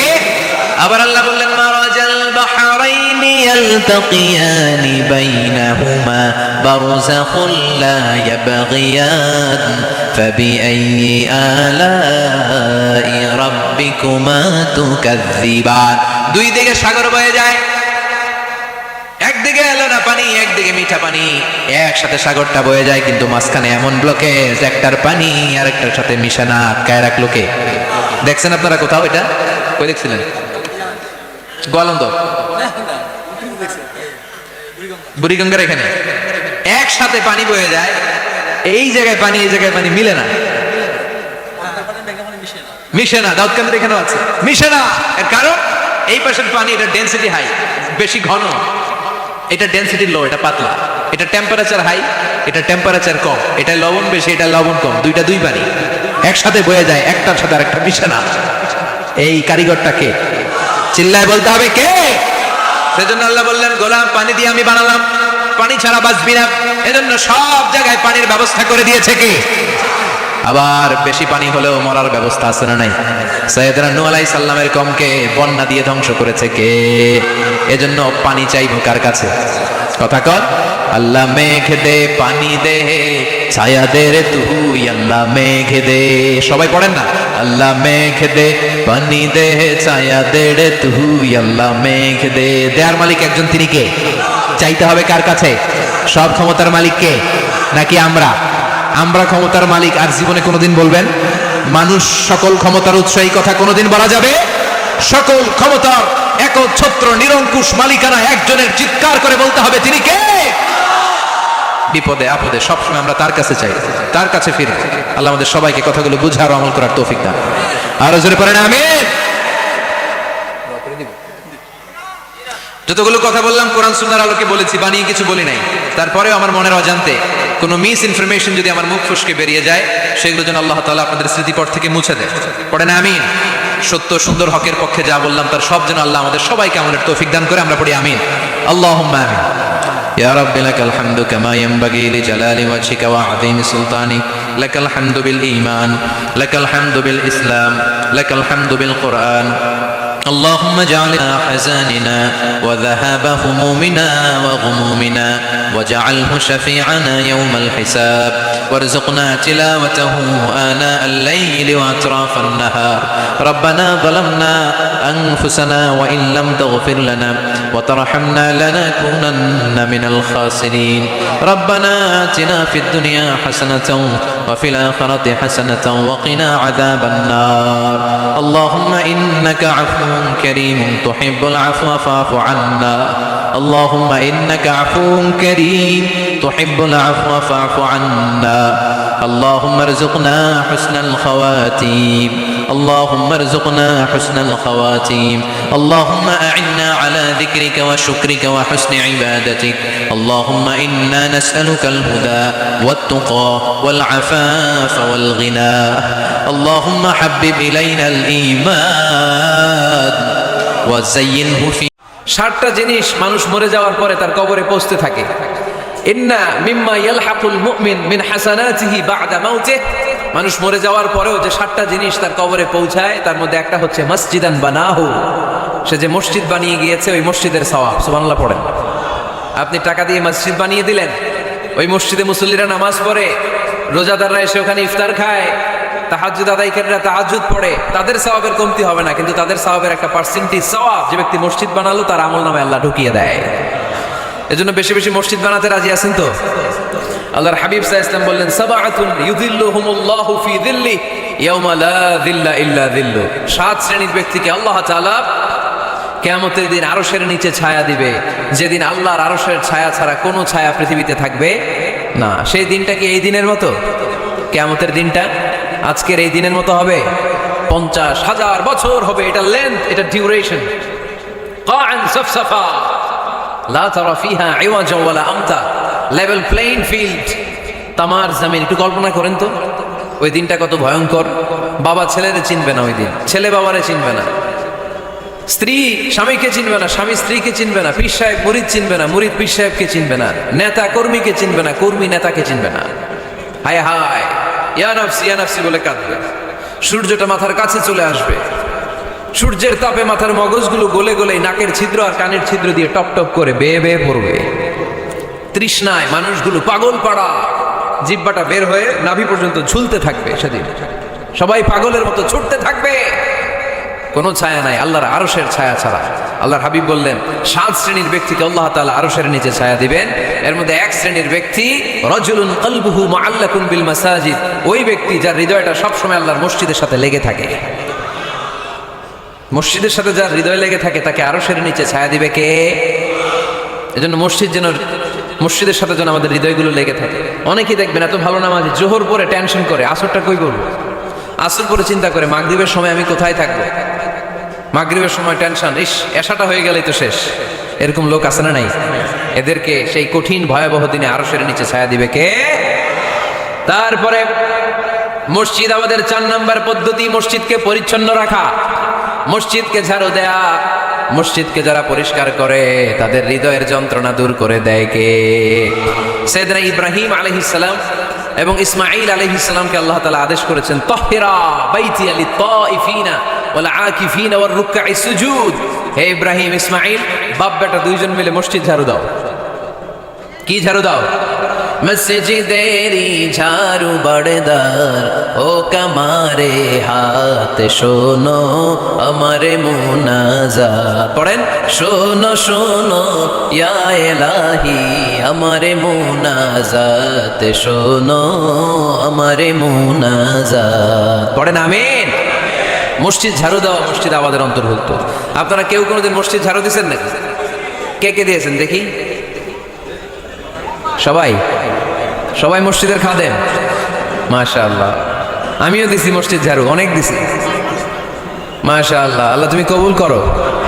যাদের হৃদয়ে বড় জ্বালা, ফ্যামিলিতে সুখ নাই, শান্তি নাই, তারা হৃদয়ে প্রশান্তি আনতে চাইলে এতিমখানায় যাবেন, এতিমের মাথায় হাত বুলিয়ে দিবেন, এতিমের মুখে খাবার তুলে দিবেন। আপনার হৃদয়টারে নরম করে দিবে কে?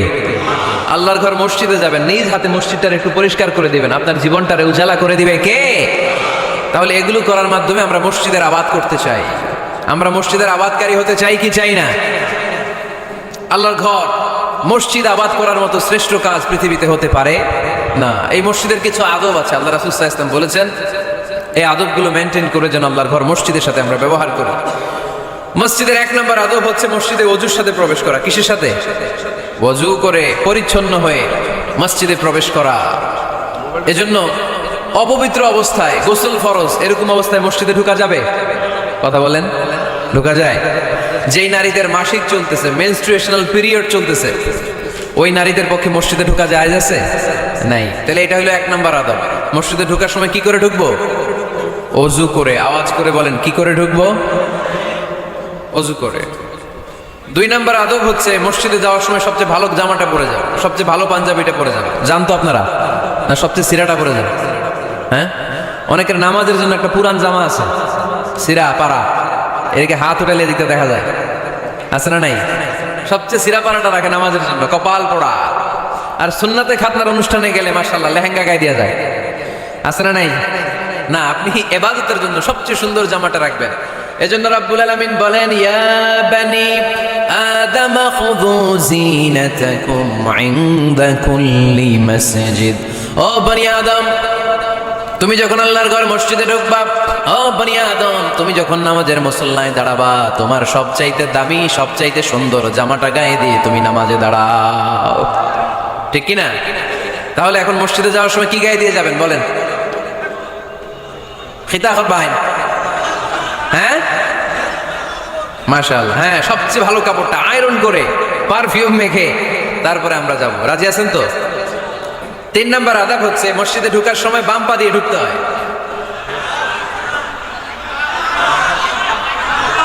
কোন পা? আরো জোরে। এদেরকে গুতা মারা লাগে, নাহলে আওয়াজ বাড়ে না। এরকম ভলিউম টাইট করতে হয়, ভলিউম হাই করলে এরপরে বাড়ে। এমনি বলতে চায় না। ঘটনা কি? হ্যাঁ, খায় নাই। বদরের যুদ্ধ হয়েছিল রমাদানে, কোনো সাহাবী খায় নাই। না খাইয়ে একেবারে সাইজ করে দিছে কাফেরদেরকে। আমরা না খেলেও আমাদের হৃদয়ে ইমানি শক্তি আছে না নেই? এই তো বোঝা যাচ্ছে ইমানি শক্তি আছে। এতক্ষণ আসিল কই? তো মসজিদে ঢোকার সময় কোন পা দিয়ে? এগুলো মনে থাকে আমাদের, ভুলা যাই আমরা, খেয়াল থাকে না তো এগুলা। এত কিছু মনের মধ্যে রাখলে এগুলো মনে থাকবে কেমনে? মসজিদে ঢোকার সময় কোন পা? আরো জোরে। বেরোয়ার সময় কোন পা? মনে থাকবে। মসজিদে যখন ঢুকবেন ডান পা দিয়ে ঢুকবেন, আর দোয়া পড়বেন, আউযু বিল্লাহিল আযীম ওয়া বিওয়াজহিল কারীম ওয়া সুলতানিহিল কাদীম মিনাশ শাইতানির রাজীম। বিষ্ণু ইসলাম বললেন, যে ব্যক্তি মসজিদে ঢোকার সময় এই দোয়াটা পড়বে, শয়তান আফসোস শুরু করে। সে বলে, হায় হায়, আজকের দিনের জন্য, সারা দিনের জন্য তো তুই আমার ওয়াসওয়াসা থেকে বেঁচে গেলি। আজকের সারা দিনের জন্য তোরে আমি হারালাম। আজকের সারাটা দিন আল্লাহর পক্ষ থেকে প্রোটেকশন নিয়ে তুই বেঁচে গেলি। আজকের জন্য যা, কালকে তোরে আমি ধরবো। এজন্য এই দোয়াটা পড়ার দরকার আছে না? আউযু বিল্লাহিল আযীম ওয়া বিওয়াজহিল কারীম ওয়া সুলতানিহিল কাদীম মিনাশ শাইতানির রাজীম। 4টা বাক্যের দোয়া।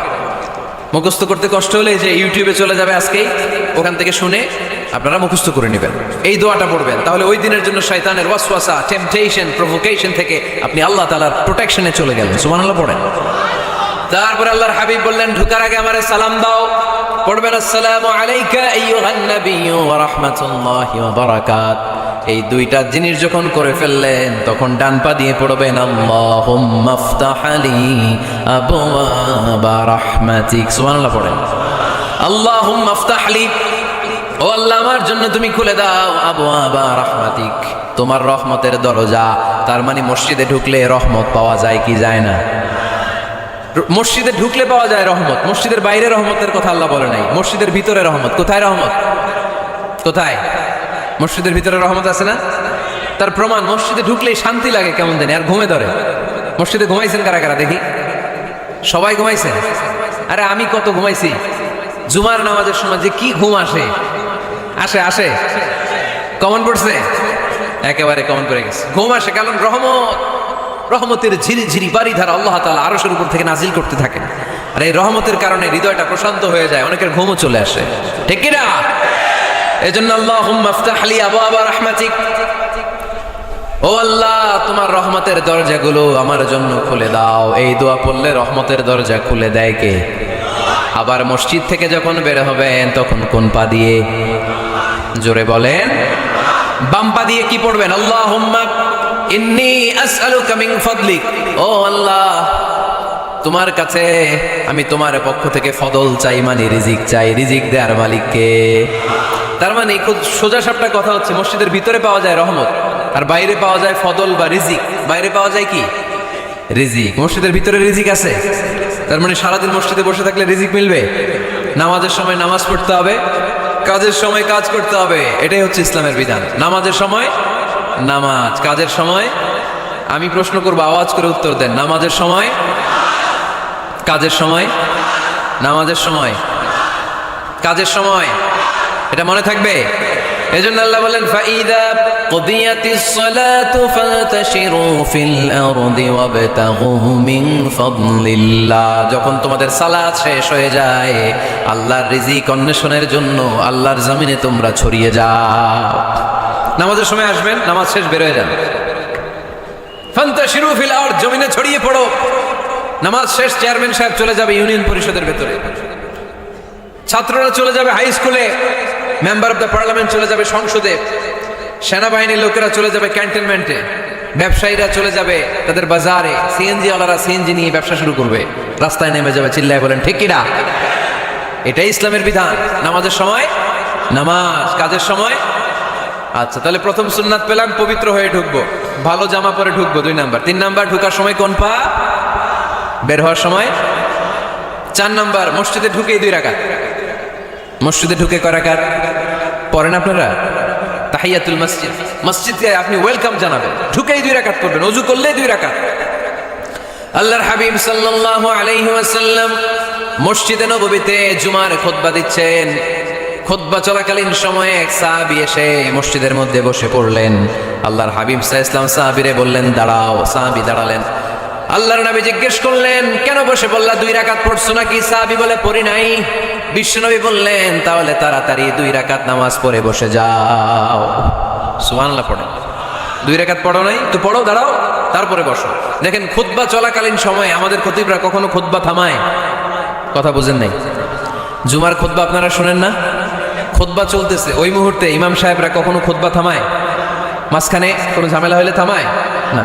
প্রথম খুতবা শেষ, বসে, তারপরে দ্বিতীয় খুতবা। খুতবার মাঝখানে কোনো থামাথামি নাই। কিন্তু আল্লাহর হাবিব সাল্লাল্লাহু আলাইহি সাল্লাম কেমন খতিব ছিলেন দেখেন। আল্লাহর হাবিব সাল্লাল্লাহু আলাইহি ওয়াসাল্লামের খুতবা দেওয়ার স্টাইল এন্ড অ্যাটিটিউড এবং আমাদের খুতবা দেওয়ার স্টাইল এন্ড অ্যাটিটিউড, আল্লাহ রাসূল সাল্লাল্লাহু আলাইহি ওয়াসাল্লামেরটা কত প্রাণবন্ত ছিল। আল্লাহ রাসূল সাল্লাল্লাহু আলাইহি ওয়াসাল্লাম সোসাইটি ওরিয়েন্টেড একজন পার্সোনালিটি ছিলেন, সমাজের মানুষ কেন্দ্রিক, খুব সামাজিক ছিলেন আল্লাহ রাসূল সাল্লাল্লাহু আলাইহি ওয়াসাল্লাম। তিনি দেখলেন একজন বসে পড়ছে, উনি খুতবা থামায় দিলেন। জুমার খুতবা থামায় বললেন এই নামাজ পড়ছো না? পড়ো, 2 রাকাত পড়ো। আবার খুতবা শুরু করলেন। সুবহানাল্লাহ পড়বেন না? একবার তিনি খুতবা দিচ্ছেন, দেখলেন আল্লাহ রাসূল সাল্লাল্লাহু আলাইহি ওয়াসাল্লামের 2 জন নাতি হাসান আর হুসাইন রাদিয়াল্লাহু তাআলা আনহুমা, ছোট্ট মানুষ, কাতারের ভিতরে ঢুকে কোন সাহাবী টুপি টান দেয়, কারো পাগড়ি ধরে টান দেয়, একজন এদিকে দৌড় দেয়, আরেকজন ওদিকে দৌড় দেয়। মসজিদে একটা ডিস্টার্ব হচ্ছে। আল্লাহর হাবিব সাল্লাল্লাহু আলাইহি ওয়াসাল্লাম খুতবা থামিয়ে দিলেন, মিম্বার থেকে নেমে আসলেন, 2 নাতিকে 2 হাতে ধরলেন, ধরে আস্তে করে জান্নাতের এই 2 সর্দারকে নিয়ে মিম্বারের উপরে দাঁড়ালেন। এই হাতে এই নাতি, ওই হাতে আরেক নাতি। এরপর দাঁড়িয়ে দাঁড়িয়ে তিনি বাকি খুতবা দিলেন। পড়েন সুবহানাল্লাহ। কত প্রাণবন্ত খুতবা। উনিও খুতবা দিতেন, আমরাও খুতবা দেই। আল্লাহর হাবিব সাল্লাল্লাহু আলাইহি ওয়াসাল্লাম খুতবা দিচ্ছেন, এক সাহাবী এসে বলল, ইয়া রাসূলুল্লাহ, মদিনায় দুর্ভিক্ষ, বৃষ্টি নাই, আপনি বৃষ্টির দোয়া করেন। রাসূল সাল্লাল্লাহু আলাইহি ওয়াসাল্লাম খুতবা থামায় দিলেন, থামায় দিয়ে দোয়া শুরু করলেন, আল্লাহুম্মা আসকিনা গাইসান মুগীসান মারিআন মুরিআন নাফিআন গায়রা দার আজিলান গায়রা আজিল। আল্লাহ, উপকারে বৃষ্টি দেন, যে বৃষ্টিতে আমাদের ফসল জন্মাবে, সবুজ ঘাস লতা পাতা জন্মাবে, আমাদের গবাদি পশুর রিজিক বাড়বে, এরকম উপকারে বৃষ্টি আমাদেরকে দিয়ে মদিনাটারে ধন্য করে দেন। বৃষ্টি শুরু হলো, জুমাবার বৃষ্টি, শনি রবি সোম মঙ্গল বুধ বৃহস্পতি শুক্র, টানা 7 দিন বৃষ্টি। এবার বৃষ্টির চোটে মদিনায় বন্যা হয়ে গেছে। এতদিনে দুর্ভিক্ষ, এতদিনে কি? এখন বৃষ্টির বরকতের দোয়া করছে, বৃষ্টিতে এবার বন্যা। যেই সাহাবী বৃষ্টির জন্য দোয়া করতে বলেছিলেন, পরের জুমাবারের খুতবার সময় এসে ওই সাহাবী বলেন, ইয়া রাসূলুল্লাহ, আবার খুতবার মাঝখানে, ইয়া রাসূলুল্লাহ, আর বৃষ্টির দরকার নেই, আর দরকার নেই, এবার বৃষ্টি বন্ধের দোয়া করেন। আল্লাহর হাবিব সাল্লাল্লাহু আলাইহি ওয়াসাল্লাম খুতবা থামিয়ে আবার বন্ধের দোয়া, আল্লাহুম্মা হাওয়ালাইনা ওয়ালা আলাইনা, হে আল্লাহ আমাদের চারিদিকে দেন, মদিনাতে আর বৃষ্টির দরকার নাই। চিল্লায় পড়েন সুবহানাল্লাহ। এজন্য খতিব হবে এরকম প্রাণবন্ত খতিব। সমাজে কি চলে, কি ক্রাইসিস, কি সংকট, ইয়াংরা কোন সমস্যায় ভোগে, আমাদের রাজনৈতিক অঙ্গনে কি সমস্যা, আমাদের অর্থনৈতিক অঙ্গনে কি সমস্যা, আমাদের সামাজিক অঙ্গনে কি সমস্যা, আমাদের পরিবারগুলোর ভেতরে কি ঝামেলা, প্রত্যেকটা কথা মসজিদের মিম্বার থেকে আসার দরকার আছে না নাই? আল্লাহর হাবিব সাল্লাল্লাহু আলাইহি ওয়াসাল্লাম এভাবেই সমাজকে ঠিক করে দিতেন। 2 রাকাত মসজিদে ঢুকে আজকে থেকে আমরা পড়ব। মসজিদে ঢুকলেই কয় রাকাত মনে থাকবে না ভুলে যাবেন? তারপরে আল্লাহর হাবিব সাল্লাল্লাহু আলাইহি ওয়াসাল্লাম বলেছেন, খবরদার কবরের উপর মসজিদ বানিও না। কবরস্থান একদিকে, মসজিদ আরেকদিকে। কিন্তু বাংলাদেশে মসজিদের সাথে কবর মিলানো আছে না নাই? ছোট্ট একটা মসজিদ, কিন্তু এত বড় বাবার কবর আছে না নাই? এগুলো করবেন না আপনি। আগে হবে মসজিদ, পরে কবরস্থান। যেমন মসজিদে নববী হয়েছে আগে, তারপরে বিশ্বনবীর কবর এখানে আছে না নাই? মসজিদে নববী প্রতিষ্ঠিত হয়েছে আগে, পরে বাকি কবরস্থান আছে না নাই? কিন্তু কোন আল্লাহর ওলির কবরস্থানের উপরে যদি মসজিদ বানান, তার উপর লানাত দিয়েছে কে? লাআনা রাসূলুল্লাহ আলাল ইয়াহুদ ওয়ান নাসারা ইত্তাখাযু কুবুর আমবিয়াইহিম মাসাজিদা। আল্লাহর রাসূলের লানত ইহুদি নাসারাদের উপর, কারণ ইহুদি আর নাসারাদের একটা খাসলাত, একটা বৈশিষ্ট্য ছিল, তারা তাদের নবীদের কবরের উপরে মসজিদ বানায় ফেলতো। এটা করা যাবে? এজন্য এলাকায় এলাকায় এই ঝামেলা, কবর আর মসজিদ হবে আলাদা। আবার মসজিদের কেবলার দিকে যেন কবরস্থান না হয়, তাহলে শিরক হওয়ার সম্ভাবনা আছে না নাই? খুব সাবধান, আল্লাহ সব মাফ করে কিন্তু শিরক মাফ করে না, ঠিক কিনা? শিরক হচ্ছে মহাপাপ, সব পাপের বাপ। এজন্য আমরা সব করলেও শিরকের গুনাহ মুসলমান কখনো করতে পারে। এরপর আল্লাহর হাবিব বললেন, মসজিদকে পরিষ্কার পরিচ্ছন্ন রাখো, এটাও মসজিদের আদাব। মসজিদে আতর লাগিয়ে দেন, বাখুর জ্বালিয়ে দেন। আপনাদের এই এলাকার মধ্যে তো বাখুরের অভাব নাই, আগরের অভাব নাই, ঠিক কিনা? গতকাল প্রোগ্রাম ছিল কই? সুজানগর, আগরের রাজধানী। আগর চিনেননি আপনারা? হ্যাঁ, এই যে দেহনেল উদ পারফিউম, আপনাদের এই যে মাহতাব সাহেবের আল হারামাইন, এরপরে যে আজমল কোম্পানি, এও আপনাদের এই মৌলভীবাজার এলাকার। এরকম অনেক কোম্পানি আছে দুবাই ভিত্তিক, গোটা বিশ্বে ওনারা ব্র্যান্ডিং করেছে। এগুলোর র ম্যাটেরিয়াল, কাঁচামাল যায় হচ্ছে আপনাদের মৌলভীবাজার থেকে। ছেলের বউ শাশুড়ির ওয়াজ গতকাল করছে, শুনে নিন। শাশুড়ি আর বৌমার কিলাকিলি, গতকালের ওয়াজের বিষয় ছিল কি? শাশুড়ি বৌমার কিলাকিলি কি করে থামাবেন, শুনে নিন। আচ্ছা ঠিক আছে, মুফতি সাহেবদের কাছ থেকে জেনে নেবেন এই প্রশ্ন। আমি উত্তর দিলে আবার কিলাকিলি লেগে যাবে বাংলাদেশ। কিলাকিলির দরকার নেই। সম্মানিত ভাইয়েরা, মসজিদ পরিষ্কার পরিচ্ছন্ন রাখবেন, এই বাখুর জ্বালাবেন, দেহনেল উদ, এই পারফিউম গুলো ছড়িয়ে দিবেন। মসজিদের মধ্যে অনেক মসজিদে দুর্গন্ধ আছে না নাই? এই কার্পেটের মধ্যে ময়লা, পরিষ্কার করেন। আল্লাহর হাবিব সাল্লাল্লাহু আলাইহি ওয়াসাল্লাম বলেছেন, খবরদার। আম্মা জান আয়েশা বর্ণনা করেন, আমার রাসূলুল্লাহ সাল্লাল্লাহু আলাইহি ওয়াসাল্লাম বিবিনাইল মসজিদ ফি দুয়ার ওয়া আন তুতায়্যাবা ওয়া তুনাযযাফ। আমরা যেন এলাকা এলাকায় মসজিদ বানাই, মসজিদগুলোকে যেন পারফিউম দিয়ে, আতর দিয়ে সুগন্ধময় করে দেয়, বিশ্বনবী আদেশ করেছেন। সুবহানাল্লাহ পড়েন। এজন্য কোনো অপরিচ্ছন্ন মসজিদ থাকতে পারবে না। মসজিদের পাশ দিয়ে গেলে আতরের ঘ্রাণে আমোদ হয়ে লোকজন যেন বুঝতে পারে এটা আল্লাহর ঘর, মসজিদ। চিল্লায় বলেন ঠিক কিনা? এরপর আল্লাহর হাবিব সাল্লাল্লাহু আলাইহি ওয়াসাল্লাম বলেছেন, মসজিদের আরেকটা আদব হলো মসজিদকে অতিমাত্রায় ডিজাইন না করা। বেশি ডিজাইন করা যাবে না। এমন ডিজাইন করা যাবে না যে এটা মসজিদ বোঝাই যায় না। এত লাইটিং ফাইটিং করে, এটা কি মসজিদ না কমিউনিটি সেন্টার বোঝাই যায় না? আছে না নাই? আছে। এরকম যেন আমরা না করি সম্মানিত ভাইয়েরা। বিশেষ করে মসজিদের সামনের দেয়ালে। কোন দেয়ালে? সামনের দেয়ালটা, কেবলার দিকে যেই দেয়াল, এই দেয়ালটা হতে হবে ফ্রেশ, যাতে করে মানুষের দৃষ্টি আকর্ষণ না করে। প্রায় মসজিদের দেয়ালের মাঝখানে দেখবেন আপনি ক্যালেন্ডার ঝুলায় রাখে, আছে না নাই? মৌলভীবাজারের কি অবস্থা? খিতা খবর আছে? তো এই যে ক্যালেন্ডার ঝুলায় রাখে, ওইখানে দেখবেন বিভিন্ন মসজিদের ছবি, এতিমখানার ছবি, মানুষের ছবি। তো মানুষ নামাজও পড়ে, আবার ওগুলোও তাকায়, আছে না নাই? প্রথম কাতারে পরে ওইখানে কি লেখা এগুলো পরে, তার ডিস্টার্ব হচ্ছে না? এই মুসল্লির দৃষ্টি যাতে অন্যদিকে না যায়, এটা খেয়াল রাখতে হবে। যদি পারা যায় মসজিদের সামনে কোনো ঘড়ি টড়ি চলবে না, ঘড়ি মসজিদের পেছনের দেয়ালে, সময়সূচি পেছনের দেয়ালে, সব পেছনে। সময় কয়টা বাজে ওটা ইমাম দেখলেই চলবে, ইমাম এভাবে দেখে নিবে, আপনারাও দেখে নিবেন। কিন্তু সামনের দেয়ালটা যত সিম্পল করা যায়। আল্লাহর হাবিব সাল্লাল্লাহু আলাইহি ওয়াসাল্লাম নামাজ পড়া অবস্থায় সামনে এমন কিছু রাখতেন না যেটার দ্বারা আল্লাহর হাবিব সাল্লাল্লাহু আলাইহি ওয়াসাল্লামের সালাতে মনোযোগ অন্যদিকে চলে যায়। আমরা যখন সালাত পড়ি, যদি অন্যদিকে তাকাই, ফেরেশতার মাধ্যমে আল্লাহ একটা ডাক দেয়, বলে আকবিল, এই বান্দা ফিরে আয়, তোর নজর থাকা দরকার সিজদার জায়গায়, ফিরে আয়। আপনি আবার যখন অন্যদিকে তাকান, আল্লাহ বলে ফিরে আয়, সিজদার দিকে তাকা। আপনি আবার যখন ঘড়ির দিকে তাকান, আল্লাহ বলে আকবিল, ফিরে আয়, সিজদার দিকে তাকা। আপনি যখন আবার অন্যদিকে তাকান, তখন আল্লাহ বলে লা হাজাতা লি ইলা সালাতি, তোর এই নামাজের দরকার আমার নাই। নাউজুবিল্লাহ পড়বেন না? তোর এই নামাজের দরকার আমার নাই। অজু করে কষ্ট করে যাকে খুশি করার জন্য আপনি সালাতে দাঁড়ালেন, উনি যদি বলে এই নামাজের দরকার নাই, তা কার জন্য নামাজ পড়লেন আপনি? কথা কি বুঝতে পেরেছেন? এই জন্য এলাকার গণ্যমান্য ব্যক্তিবর্গ আছে, আমাদের চেয়ারম্যান সাহেব আছে, আরো অন্যান্য বিজনেস ম্যাগনেটরা আছে, আপনারা মসজিদ যখন নির্মাণ করবেন, সামনের দেয়ালটা যত সাদামাটা হতে পারে ততই ভালো। এমনকি জায়নামাজের মধ্যে এখন কাবা ঘরের ছবি আছে না নাই? আছে না? কি মুসলমান আমরা, নিজের কাবারে নিজে লাথি মারি নামাজের আগে, মনের অজান্তে নিজের কাবাকে নিজে লাথি মারছি। এরকম জায়নামাজ ব্যবহার করা নিষেধ, চিল্লায় বলেন ঠিক কিনা? সাদা ফ্রেশ জায়নামাজ বাজারজাত করেন, আপনাদের সিদ্ধান্তই ওনাদের ব্যবসা বয়কট হয়ে যাবে। আপনারা যদি এখন থেকে মসজিদের মিনারা আর কাবা ঘরের যে প্রতিকৃতি বা ছবি, এরকম ছবি সম্বলিত জায়নামাজ কিনা বন্ধ করে দেন, এদের মার্কেট থাকবে? কথা বলেন। কালকে থেকে আমরা জায়নামাজ কেনার সময় ফ্রেশ জায়নামাজ কিনবো। কোনো মসজিদ, কোনো মিনার, আমাদের কাবা ঘরের ছবি সম্বলিত কোনো জায়নামাজ কিনা যাবে? আওয়াজ করে বলেন, যাবে? যাবে না। এগুলো হচ্ছে মসজিদের আদাব, এগুলো রক্ষা করে মসজিদে ঢোকার দরকার আছে না নাই? তাহলে মসজিদ সবার, মসজিদ আল্লাহর হাবিব সাল্লাল্লাহু আলাইহি ওয়াসাল্লাম খ্রিস্টানদেরকে মসজিদে ঢুকতে দিয়েছেন, আর আমরা মুসলমান ভাইয়ের জন্য মসজিদে তালা ঝুলাই দেই, আছে না নাই? আল্লাহর হাবিব সাল্লাল্লাহু আলাইহি ওয়াসাল্লাম কোথাও গেলেই প্রথমে মসজিদ বানাতেন। কি বানাতেন? মসজিদ বানাতেন। মক্কা থেকে হিজরত করে মদিনায় আসলেন, কোবায় থাকলেন কয়েক সপ্তাহ। কোবা পল্লীতে তিনি মসজিদ বানালেন, মসজিদ কোবা। ওখানে প্রতি শনিবার কেউ যদি অজু করে ওখানে যে 2 রাকাত নামাজ পড়ে, একটা কবুল উমরার সওয়াব আল্লাহ তাআলা তার আমলনামায় দিয়ে দেয়। মসজিদে কোবা বানালেন। তারপরে মদিনায় এসে মসজিদে নববী বানালেন আল্লাহর হাবিব সাল্লাল্লাহু আলাইহি ওয়াসাল্লাম, মসজিদে নববী। এটা ছিল আল্লাহ রাসূল সাল্লাল্লাহু আলাইহি ওয়াসাল্লামের বৈশিষ্ট্য। কোথাও গেলেই তিনি মসজিদ বানাতেন। মসজিদে নববী, হায়রে এখন তো কত সুন্দর মসজিদ আমরা দেখি, আমরা যে সালাত পড়ি। আল্লাহর হাবিব সাল্লাল্লাহু আলাইহি সাল্লামের সময় মসজিদে নববী কি এরকম ছিল? কথা বলেন। ফ্লোর ছিল বালুর ফ্লোর। কিসের ফ্লোর? আমাদের মসজিদের ফ্লোর কিসের? টাইলস।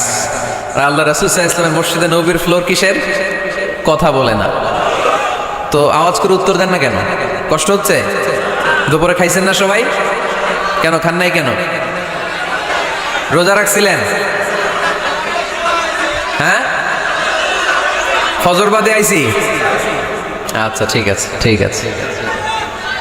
আচ্ছা আচ্ছা, সাউন্ড নাই, কথা শোনা যায় না? তো এটা শুনলা কেমনে? জিজ্ঞেস করলাম কথা শোনা যায় না, কয় না। তো এটা শুনলা কি করে? মানে অল্প শোনা যায়, তাই তো? একটু পরে আমার বিদায় ঘন্টা বাজবে, আমি চলে যাব। এই তোমরা ডিস্টার্ব করতে করতে আমার সময় শেষ। তোমরা ডিস্টার্ব করলে তোমাদের লস। আমি আমার টাইমের 1 মিনিটে বেশি যেতে পারবো না, কারণ এখানে আসরের সালাতের আজান শুরু হয়ে যাবে, এরপরে কোনো কথা নেই।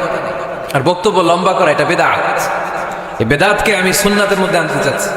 একটা সময়ে একেবারে কমায় নিয়ে আসবো। এত প্রোগ্রামও আমি করতে চাই না। আমি ঘোষণা দিয়েছি আগামী বছরে সারা বাংলাদেশে আমার প্রোগ্রাম হবে 50টা। কয়টা? 50টা। এরপরের বছর 30টা, এরপরের বছর 20টা। বিভাগীয় প্রোগ্রাম করলেই চলবে আমার। এক এক বিভাগে যে 2 দিন 3 দিন খালাস। এত দরকার নেই, এত লম্বা চূড়ার বক্তব্যের দরকার নেই। আধা ঘন্টা চুপ করে শুনেন, কয়েকটা মেসেজ ড্রপ করি, take it with you to your home, then practice and apply in the society. নিয়ে যান, আমল করেন, সমাজের কাজে লাগান। সমাজটা আলোকিত করে দিবে কে? খুতাবুকুম তাবিলা সালাওয়াতুকুম কাসীরা। আল্লাহর হাবিব সাল্লাল্লাহু আলাইহি ওয়াসাল্লাম বললেন, কিয়ামতের একটা আলামত, কিয়ামতের আগে তোমাদের বক্তব্য হয়ে যাবে লম্বা, সালাত হয়ে যাবে খাটো। সালাতের পরে তাসবিহ পড়তে চায় না লোকজন, ব্যস্ত, মহা ব্যস্ত, সুপার বিজি। কোত্থেকে আসলে এই ব্যস্ততা? আপনি রবের সাথে মুনাজাত, না যাই ইউনাজি মুনাজাত, আপনার রবের সাথে একাকী নীরবে কথা বলতে মনে চায় না আপনার? তাই তো তাড়াহুড়ো কিসের? ধীর স্থির হন, একটু স্থির হন। একটু মনোদৈহিক প্রশান্তি অর্জনের চেষ্টা করেন। সব সময় ব্যস্ত, ধাক্কাধাক্কি, উচ্ছৃঙ্খলা, এগুলো আমাদেরকে শেষ করে দিয়েছে। এজন্য লম্বা চূড়া বক্তব্য ঠিক না। বক্তব্য শুনতে আমাদের ভালো লাগে, আমল করতে ভালো লাগে না। বক্তব্যটা শেষেই সিগারেট ধরায়, আসলে নাই। মাহফিল শেষেই বিড়ি ধরায়, কয় চমৎকার ওয়াজ করছে হুজুরে। ওয়াজটা সেরকম হয়েছে, অনেক কণ্ঠ সুন্দর হুজুরের। এতদিন ইউটিউবে দেখছি, আজকে সরাসরি দেখাইছে, আসলে নাই। তো কি লাভ হয়েছে? লাভটা হয়েছে কি? এই যে মাহফিল শেষে বিড়িটা ধরাইলেন আর গেলেন, কোনো লাভ হয় নাই। এগুলো থেকে বেরিয়ে আসতে হবে। বছরের পর বছর আমাদেরকে শেখানো হয়েছে একভাবে, কেউ এই পরিবর্তনের আওয়াজ তুলে নাই। আওয়াজ আপনাকে তুলতে হবে। আওয়াজ তোলার জন্য এত মানুষ লাগে না, আপনি একাই যথেষ্ট। আপনি দাঁড়ান না সামনে, দেখবেন আপনার সামনে কেউ টিকে থাকতে পারবে না, ঠিক কিনা? কিন্তু আপনার শক্ত সিদ্ধান্ত লাগবে, পরিবর্তনের জন্য শক্ত মানসিকতা লাগবে যে আমি পরিবর্তন করতে চাই। We have to change. যুগ জামানা পাল্টে দিতে চাই না অনেকজন। এক মানুষই আনতে পারে জাতির জাগরণ। এক মানুষই বিপদকালে বাঁচায় কাফেলায়, ক্ষুদ্র ডিঙ্গি বাঁচায় জাহাজ অসীম দরিয়ায়। এজন্য আপনার শক্ত সিদ্ধান্ত পারে আপনার মৌলভীবাজারটাকে দেশের শ্রেষ্ঠ জেলা, শ্রেষ্ঠ থানা হিসেবে আল্লাহর কাছে কবুল করতে, ঠিক কিনা? এই জন্য লম্বা চূড়া আলোচনা ঠিক না। ছোটখাটো অল্প কয়েকটা মেসেজ নিয়ে যেতে পারলেই that's enough. One of the minor signs before the day of judgment, your Islamic lectures will be very longer and your salah 5 times a day will be shorter. কিয়ামতের আগে বক্তব্য লম্বা, নামাজ খাটো, তাসবিহ পড়ে না, ব্যস্ত, মহাব্যস্ত। এই মহাব্যস্ততা ছাড়েন, কোরআন সুন্নাহর দিকে ফিরে আসেন। বরকত দিবে কে? বিশ্বনবীর মসজিদে নববীর ফ্লোর বালুর ফ্লোর ছিল, আমাদের ফ্লোর টাইলস। আল্লাহর হাবিব সাল্লাল্লাহু আলাইহি ওয়াসাল্লামের মসজিদে বালি নিচে, এই বালিতেই নামাজ পড়তেন। বৃষ্টি হলে কাদামাটি হয়ে যেত, কাদামাটিতেই সেজদা করতেন। সেজদা করলে কাদার মাটি আল্লাহর হাবিব সাল্লাল্লাহু আলাইহি ওয়াসাল্লামের নাকে আর কপালে লেগে যেত। তিনি সালাম ফিরিয়ে সাহাবাদের দিকে মুখ ফিরিয়ে বসলে দেখতেন প্রতিটা সাহাবীর নাকে আর কপালে কাদার মাটি মিশে আছে। তার মানে প্রিয় নবী সাল্লাল্লাহু আলাইহি ওয়াসাল্লামের মসজিদে নববী ছিল কাঁচা, কিন্তু মুসল্লি ছিল পাকা। আমাদের মসজিদগুলো হয়েছে পাকা, কিন্তু মুসল্লি কাঁচা, ঠিক কিনা? ফজরের সালাতে মানুষ নাই। ইমাম সাহেব আছেন কে কে এলাকায়? দেখি ইমাম, মসজিদের ইমাম, মাশাআল্লাহ। আপনাদের এইখানে ওই মসজিদে ফজরের নামাজে কয় কাতার হয়? 5 জন 6 জন? কেনে এত কম? কেনে? হ্যাঁ, আসে না, আসতে চায় না লোকজন। তো এই যে 5-6 জন ফজরের সালাতে, কল্পনা করতে পারেন ফজরের সালাতে এত কম লোক? ফজরের জামাতে লোক যায় না, এটা একটা মহামারী। যেদিন ফজরের জামাতের দৃশ্য আর জুমার নামাজের দৃশ্য একরকম হয়ে যাবে, ওই দিনই বাংলাদেশে ইসলাম কায়েম হয়ে যাবে। এখন স্লোগান তুলে বিপ্লব, বিপ্লব, ইসলামী বিপ্লব। আর ফজরের সময় আমি কম্বলের ভিতরে, আছে না নাই? কোনো বিপ্লব হবে না। ফজরের নামাজ জামাতে পড়ুন, সকালটারে বরকতময় করে দিবে কে? আল্লাহর হাবিব সাল্লাল্লাহু আলাইহি ওয়াসাল্লামের মসজিদ ছিল সবার জন্য উন্মুক্ত, এখানে সবাই আসতে পারত। এজন্য মসজিদ হবে সবার। আমরা মসজিদের আবাদকারী হতে চাই। এজন্য রব্বুল আলামিন বলেন, ইন্নামা ইয়া'মুরু মাসাজিদাল্লাহি মান আমানা বিল্লাহি ওয়াল ইয়াউমিল আখির ওয়া কামাস সালাতা ওয়া আতাজ যাকাতা ওয়া লাম ইয়াখশা ইল্লাল্লাহ ফাআসা উলাইকা আন ইয়াকুনু মিনাল মুহতাদিন। সুবহানাল্লাহ পড়েন। রব্বুল আলামিন বললেন, মসজিদের আবাদকারী হবে তারা যারা আল্লাহর প্রতি ঈমান আনে, আখিরাতের প্রতি ঈমান আনে, যারা সালাত কায়েম করে, যারা যাকাত আদায় করে, যারা দুনিয়ার কাউকে ভয় পায় না, ভয় পায় একজনকে। চিল্লায় বলেন তিনি কে? যাদের হৃদয়ে আছে আল্লাহর ভয়, তারা কবু পথ ভুলে যায় না। আল্লাহর প্রেম ছাড়া এই দুনিয়া কারো কাছে কোনো কিছু চায় না, ঠিক কিনা? তাহলে যারা মসজিদের আবাদকারী, এরা ভয় পায় একজনকে। চিল্লায় বলেন তিনি কে? মসজিদের আবাদকারীদের প্রথম গুণ, তারা আল্লাহয় বিশ্বাস করে, তারা আখিরাতে বিশ্বাস করে, তারা সালাত কায়েম করে, তারা যাকাত আদায় করে, তারা আল্লাহ ছাড়া পৃথিবীর কাউরে ভয় পায় না। আল্লাহ বলেন, ফাআসা উলাইকা আন ইয়াকুনু মিনাল মুহতাদিন। আশা করা যায় তারাই হলো হেদায়েতের রাস্তার উপরে আছে, ঠিক কিনা? তারাই মসজিদের আবাদকারী, যারা মসজিদে যায়, সালাত আদায় করে। এখন মসজিদের আবাদকারী আপনি হতে চান, আপনি মসজিদে যান না, আপনি আবাদকারী হতে পারবেন? মসজিদের অনেক সভাপতি আছে, মসজিদে যায় না, আছে না নাই? মৌলভীবাজারে এই সমস্যা বোধহয় নাই। মসজিদের সেক্রেটারি মসজিদে যায় না, আসে না নাই? তাহলে হইলো, এটা হইলো, এটা মেনে নেওয়া যায়? এজন্য সভাপতি সাহেবরা, আপনি কষ্ট করে মসজিদ বানিয়েছেন, মসজিদে যাবেন। এই কথা বলেন কেন? এত দিকে বিশৃঙ্খলা হইলে কেমন হবে? বসেন আর অল্প কয়েক মিনিট। সভাপতি সাহেব আপনি মসজিদে যাবেন, সেক্রেটারি সাহেব আপনি মসজিদে যাবেন, তাহলে আপনি সঠিক মসজিদের আবাদকারী হবেন, ঠিক কিনা? আমরা মসজিদের আবাদকারী হতে চাই ইনশাআল্লাহ। পড়েন উমরানুল মাসাজিদ, মসজিদের আবাদ কি করে করতে? বিশ্বনবী বললেন, ঈমান মানে আন তুমিনা বিল্লাহ, আল্লাহর উপর ঈমান আনবা, ওয়া মালাইকাতিহি, ফেরেশতাদের উপর ঈমান আনবা, ওয়া কুতুবিহি, আল্লাহর পাঠানো কিতাবের উপর ঈমান আনবা, ওয়া রুসুলিহি, রাসূলের উপর ঈমান আনবা, ওয়াল ইয়াউমিল আখিরি, শেষ বিচারের প্রতি ঈমান আনবা, ওয়া তুমিনা বিল কদরি খাইরিহি ওয়া শাররিহি, আল্লাহর দেয়া তাকদীরের উপর ঈমান আনবা। ঠিক কিনা বলেন? তাহলে এই 6টা মৌলিক বিষয়ের উপর বিশ্বাসকে বলে ঈমান। আল্লাহ ওই ঈমানদারদেরকে পছন্দ করে যাদের ঈমান এরকম মজবুত।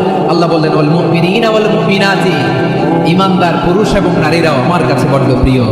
তাহলে আমার প্রিয় ভাইরা, ইসলাম যেমনি বুঝেছেন সারেন্ডার, ঈমান মানে হচ্ছে বিশ্বাস, বিশ্বাসের স্বীকৃতি। এই বিশ্বাস না থাকলে ওই মানুষের কোনো দাম নাই। ঈমান ছাড়া নেক আমলের কোনো দাম নাই। ঈমান হলো সংখ্যার মতো, নেক আমল হলো শূন্যের মতো।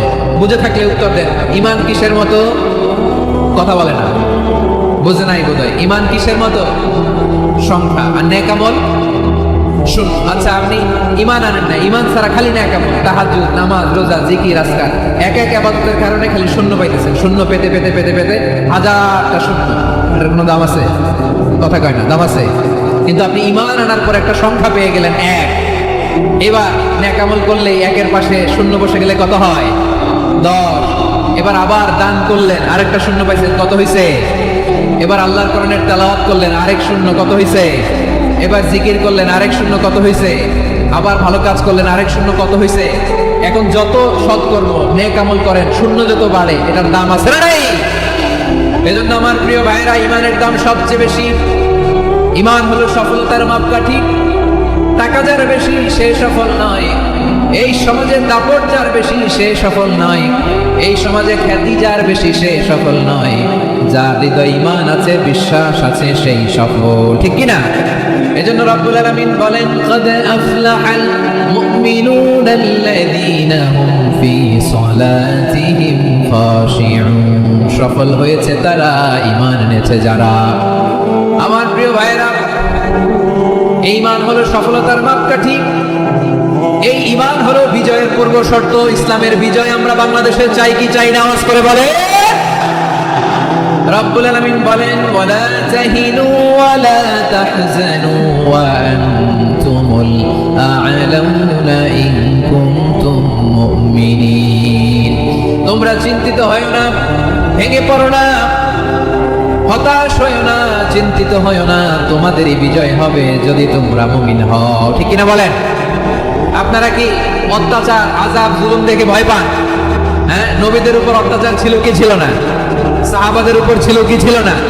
এজন্য কোনো অত্যাচার, হুমকি, দামকি, জেল, জরিমানা মুমিনকে তার ঈমানের রাস্তা থেকে এক বিন্দু পরিমাণ পেছনে হটাতে পারে না। চিল্লায় বলো ঠিক কিনা? আমরা জেনে বুঝে এই রাস্তায় এসেছি, এই রাস্তা থেকে আমাদেরকে কেউ পেছনে সরাতে পারে না। চিৎকার করে বলেন ঠিক কিনা? আল্লাহ আমাদেরকে সুসংবাদ দেন, ওয়ালা তাহিনু ওয়ালা তাহজানু ওয়া আনতুমুল আ'লাউনা ইন কুনতুম মুমিনিন। হতাশ হয়ো না, নিরাশ হয়ো না, ভেঙে পড়ো না, তোমাদেরই বিজয় হবে যদি তোমরা মুমিন হও। এজন্য ঈমানের পথে আমরা থাকতে চাই কি চাই না?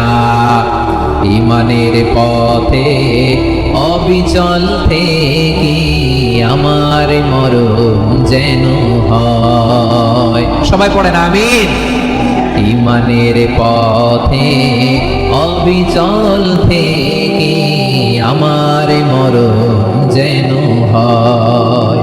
তোমারই কাছে মিনতি আমার, তোমারই কাছে মিনতি আমার, মহামহিম দয়াময়।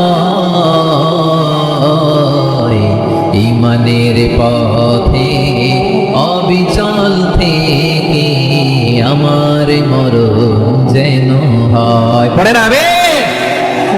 তাহলে ইন্নাল মুসলিমিনা ওয়াল মুসলিমাতি, আল্লাহ বলেন যে নারী এবং পুরুষ আমি আল্লাহর বিধানের সামনে আত্মসমর্পণ করে তাদের আমি ভালোবাসি। আবার যে নারী এবং পুরুষ আমার উপর, আখিরাতের উপর, নবীর উপর বিশ্বাস স্থাপন করে তাদেরকে আমি ভালোবাসি। বিশ্বাস হলো সবচাইতে দামি, ঠিক কি না? তাহলে মুসলিমিন মুসলিমাত গেল, মুমিনিন মুমিনাত গেল। এরপর আল্লাহ তাআলা বলেন ওয়াল কানিতিনা ওয়াল কানিতাত, অনুগত নারী ও পুরুষ, অনুগত, obedient to Allah, they present their highest loyalty to Allah, যারা আল্লাহর সামনে নিজেদের আনুগত্যের সর্বোচ্চ নমুনা পেশ করে, যারা আল্লাহর সামনে অনুগত হয়ে অটল থাকে, আল্লাহর আনুগত্যে নিজেকে যারা পেশ করে তাদেরকে বলে কানিতিন কানিতাত, অনুগত বান্দা এবং বান্দী, অনুগত পুরুষ এবং নারী। ওয়াল কানিতিনা ওয়াল কানিতাত, অনুগত বান্দা বান্দীদেরকে আল্লাহ বড় ভালোবাসেন। আল্লাহ বলেন হাফিযু আলাস সালাওয়াতি ওয়াস সালাতিল উসতা ওয়া কুমু লিল্লাহি কানিতিন, তোমরা নামাজগুলোকে যত্নের সাথে আদায় করো, বিশেষ করে মধ্যম নামাজ, আসরের নামাজ। আর আমি আল্লাহর সামনে যখন দাঁড়াবা, আমি আল্লাহর সামনে যখন দাঁড়াবা অনুগত হয়ে দাঁড়াবা। আল্লাহর সামনে নামাজে যখন দাঁড়াবো অনুগত হয়ে দাঁড়াবো। অনুগত, আনুগত্যের সর্বোচ্চ টুকুন আমরা আল্লাহর সামনে পেশ করব। কেমন করে নিজের আনুগত্য প্রকাশ করতে হয় প্রিয় ভাই, আসুন বিষ্ণু ইসলামের জীবনী থেকে দেখি। আল্লাহর হাবিব রাহমাতাল লিল আলামিন কেমন করে তিনি আল্লাহর সামনে আনুগত্য পেশ করতেন। আম্মা জানা আয়েশা রাদিয়াল্লাহু তাআলা আনহা বলেন কানা ইয়াকুমু মিনাল লাইলি হাত্তা তাতাফাত্তানা কদামা, আমার নবী তাহাজ্জুদের জায়নামাজে যখন দাঁড়াতেন এত লম্বা সময় দাঁড়িয়ে দাঁড়িয়ে তিনি কিয়াম করতেন, কেরাত পড়তেন। দাঁড়িয়ে থাকতে থাকতে থাকতে থাকতে আমার নবীর বরকতপূর্ণ, আমার নবীর মোবারক পা দুটো এরকম ফুলে যেত, আমার নবীর পা গুলো ফুলে যেত দাঁড়িয়ে থাকতে থাকতে। বিষ্ণু ইসলামের পা ফুলে যেত। আম্মা জান আয়েশা এটা খেয়াল করতেন। খেয়াল করে বলতেন ইয়া রাসূলুল্লাহ ক্বাদ গাফারাল্লাহু লাকা মা তাকদ্দামা মিন যামবিকা ওয়া মা তাআখার, ও নবী নিজের দেহের উপর কেন এত কষ্ট দেন? কেন রাত জেগে এরকম তাহাজ্জুদের জায়নামাজে দাঁড়িয়ে থাকতে থাকতে পা দুটো আপনার ফুলে যায়, কেন কষ্ট করেন? আল্লাহ কি বলে নাই ও নবী আপনার আগের গুনাহ মাফ, পরের গুনাহ মাফ? আসলে বিশ্ব নবীর কোনো গুনাহই নাই। নবীরা মাসুম হয়, নিষ্পাপ হয়। তারপরে বিশ্ব নবীর মর্যাদা স্ট্যাটাস বোঝানোর জন্য আল্লাহ বলেন নবী আপনার আগের পরের সব গুনাহ আমি আল্লাহ মাফ করে দিলাম। আম্মা জানা এসে বলে না নবী আগের গুনাহ মাফ, পরের গুনাহ মাফ, আপনি মাসুম নিষ্পাপ, তারপরে তাহাজ্জুদের জায়নামাজে কেন এত কষ্ট করেন? বিশ্বনবী জবাবে বলেন আফালা উহিব্বু আন আকুনা আবেদান শাকুরা, ও আয়েশা আমি কি শুকরগুজার বান্দা হব না? আমি কি শুকরগুজার হব না? আল্লাহ আমার সব মাফ করে দিয়েছে, ঠিক আছে, আমার গুনাহ নাই, ঠিক আছে, কিন্তু আল্লাহর নাজ নেয়ামত ছাড়া তো এক মুহূর্ত আমার পক্ষে বেঁচে থাকা সম্ভব না। সে আল্লাহর নেয়ামতের শুকরিয়া হিসাবে আমার কি শুকরগুজার হওয়া উচিত না? আফালা উহিব্বু আন আকুনা আবদান শাকুরা, আমি কি শুকরগুজার বান্দা হব না? ও আমার ভাইয়েরা, বিশ্বনবী ঠিক এমন ভাবে আনুগত্যের নমুনা দেখাতেন। এখানেই শেষ নয়, আম্মা জানা এসে বলেন তাহাজ্জুদের জায়নামাজে দাঁড়িয়ে থাকতে থাকতে ফালাম ইয়াজাল ইয়াবকি হাত্তা বাল্লা লিহিয়াতাহু, আমার নবী কিরাত পড়তে পড়তে কাঁদতে কাঁদতে দাড়ি বেয়ে বেয়ে ওনার পানি ঝরতো। আরেক জায়গায় এসেছে হাত্তা বাল্লা হাজারাহু, নবীর জামা ভিজে যেত চোখের পানিতে। অন্য বর্ণনায় এসেছে হাত্তা বাল্লাল আরদা, সিজদায় লুটিয়ে পড়ে যখন বিশ্বনবী কান্না করতেন বিশ্বনবীর চোখের পানি দিয়ে জমিন ভিজিয়ে যেত, জমিন ভিজিয়ে দিত। কি আনুগত্য, কি আনুগত্য! এরপরে নামাজ শেষে দোয়ার মধ্যে বিশ্বনবী বলতেন আল্লাহুম্মা ইন্নী আবদুক, ও আমার আল্লাহ আমি আপনার দাস, ওয়াবনু আবদিক দাসের ঘরের দাস, ওয়াবনু আমাতিক দাসীর ঘরের দাস। সুবহানাল্লাহ, কি বিনয়! দোয়াতে বলতেন আল্লাহ আমি আপনার দাস, দাসের ঘরের দাস মানে আমার বাবা আব্দুল্লাহ আপনার দাস, দাসীর ঘরের দাস মানে আমার মা আমিনা আপনার দাস। সুবহানাল্লাহ, নাসিয়াতি বিয়াদিক, আমার মাথার চুলের ঝুঁটি আপনার হাতের মুঠোয়, আপনি যেখানে টানেন ওইখানে আমি যেতে বাধ্য। আপনি আমার চুল ধরে ডানে টান দিলে আমি ডানে যাই, বায়ে টান দিলে আমি বায়ে যাই, আমার কোনো ক্ষমতা নাই, সব ক্ষমতা আপনার। দেখেন, যেই নবীর কোনো গুনাহ নাই উনি দোয়ার সময় বলতেন আল্লাহ আমি আপনার দাস, দাসের ঘরের দাস, দাসীর ঘরের দাস, আমার মাথার চুলের ঝুঁটি আপনার হাতের কবজার ভেতরে, এদিকে টান দিলে আমি এদিকে যেতে বাধ্য, ওদিকে টান দিলে ওদিকে যেতে বাধ্য। যেই নবীর কোনো গুনাহ নাই নামাজে দাঁড়িয়ে থাকতে থাকতে পা ফুলায় ফেলতেন। যেই নবী নিষ্পাপ, কোনো গুনাহ নাই, কাঁদতে কাঁদতে দাড়ি ভিজায় ফেলতেন, জামা ভিজায় ফেলতেন, সিজদায় পড়ে জমিন ভিজায় ফেলতেন। পড়েন সুবহানাল্লাহ। তাহলে আমাদেরকে কেমন অনুগত হওয়া উচিত? আমাদের তো গুনাহ নাই নাকি? বিশ্বনবীর যেমনি গুনাহ নাই, আমাদের তো গুনাহ নাই, না? গুনাহ টুনা আছে আপনাদের? নিষ্পাপ, বেগুনা, মাসুম, জান্নাত থেকে পালায় আসছি। জান্নাত থেকে পালায় আসছেন এরকম কে আছে দেখি তো? আছে এরকম কেউ আছে? নাই। আমরা সবাই পাপী, আমাদের পাপের কোনো শেষ নাই। আওয়াজ করে বলেন ঠিক কিনা? তাহলে আসুন আমরাও বিশ্বনবীর মতো অনুগত হই, অনুগত হয়ে আল্লাহর কাছে চাই। এই যে আল কানিতিনা ওয়াল কানিতাতি, মানে অনুগত বান্দা এবং বান্দি। আমরা দোয়ায় কুনুত করি না? কুনুত কোন নামাজে? কোন নামাজে? বিতরের নামাজে কি দোয়া করি? দোয়ায় কুনুত। এই কুনুত থেকে ওয়াল কানিতিনা ওয়াল কানিতা, তাফসীর বুঝে নেন। কুনুত থেকে কানিতিনা ওয়াল কানিতা, তাহলে দোয়ায় কুনুত হচ্ছে বিনীত হয়ে, অনুগত হয়ে আল্লাহর কাছে চাওয়া।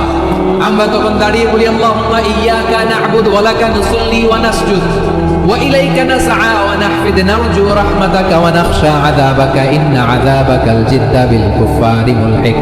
আল্লাহ, আপনার কাছে চাই, আপনার কাছে প্রার্থনা করি, আপনার আযাবকে ভয় করি, আপনি ছাড়া আমাদের বাঁচাবার কেউ নাই। কুনুতের মধ্যে আমরা এই দোয়া করি কি করি না?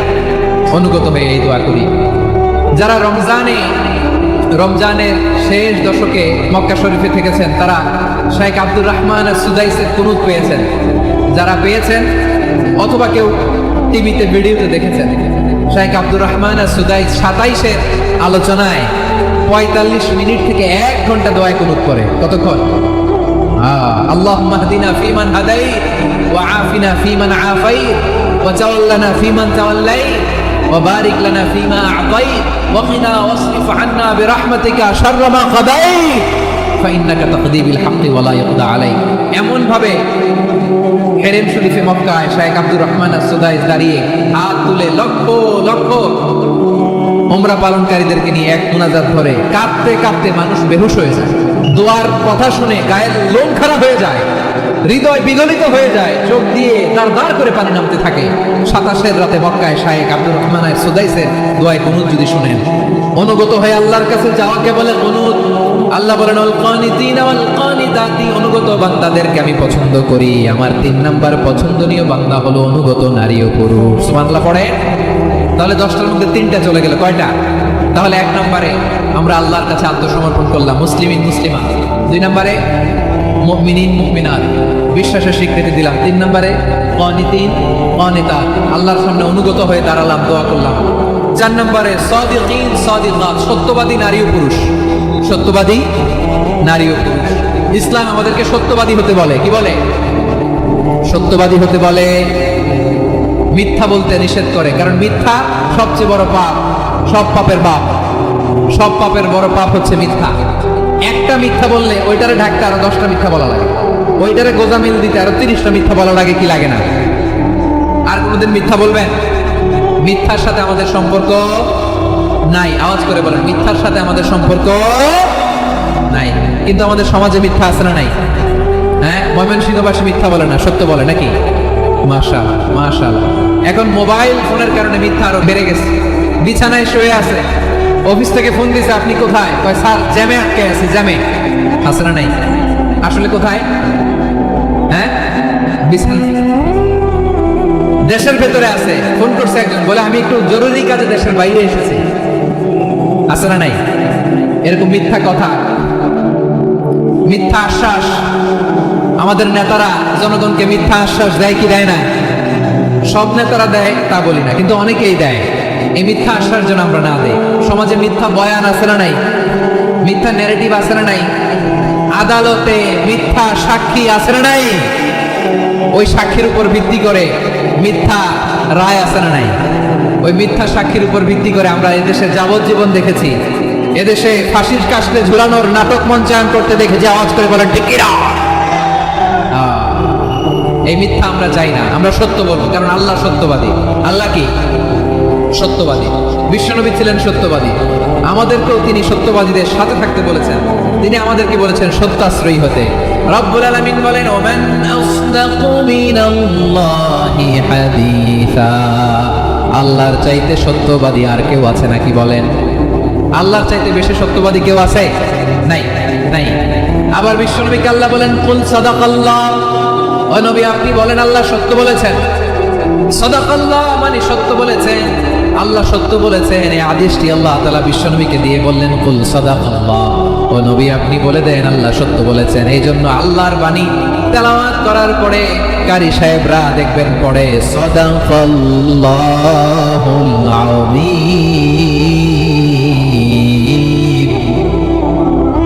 কোরআন তেলাওয়াতের পরে কারি সাহেবরা বলেন না সাদাকাল্লাহুল আযীম, এর কারণ আল্লাহ তাআলা কোরআনেই বলেছেন কুল সাদাকাল্লাহ, হে নবী আপনি বলুন আল্লাহ সত্য বলেছেন। এজন্য আল্লাহর বাণী তেলাওয়াতের পরে কারীরা পড়ে সাদাকাল্লাহুল আযীম, মহান আল্লাহ তাআলা তিনি সত্য বলেছেন। এটা বলা আবশ্যক না, সুন্নাত না, এটা জায়েজ, চাইলে বলা যায়।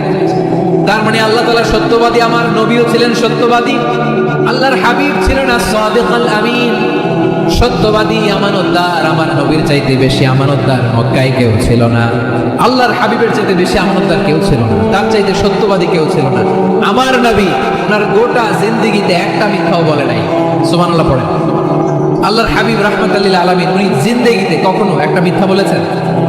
কথা কি শুনতেছেন? হ্যাঁ শুনতেছেন? আল্লাহর নবী জীবনে কোনোদিন মিথ্যা বলছেন? না, বলেন নাই। যখন আকাশ থেকে আয়াত নাযিল হলো আনজির আশিরাতাকাল আকরাবিন, ও নবী আপনি নিকটাত্মীয়দের সতর্ক করেন, দাওয়াত দেন।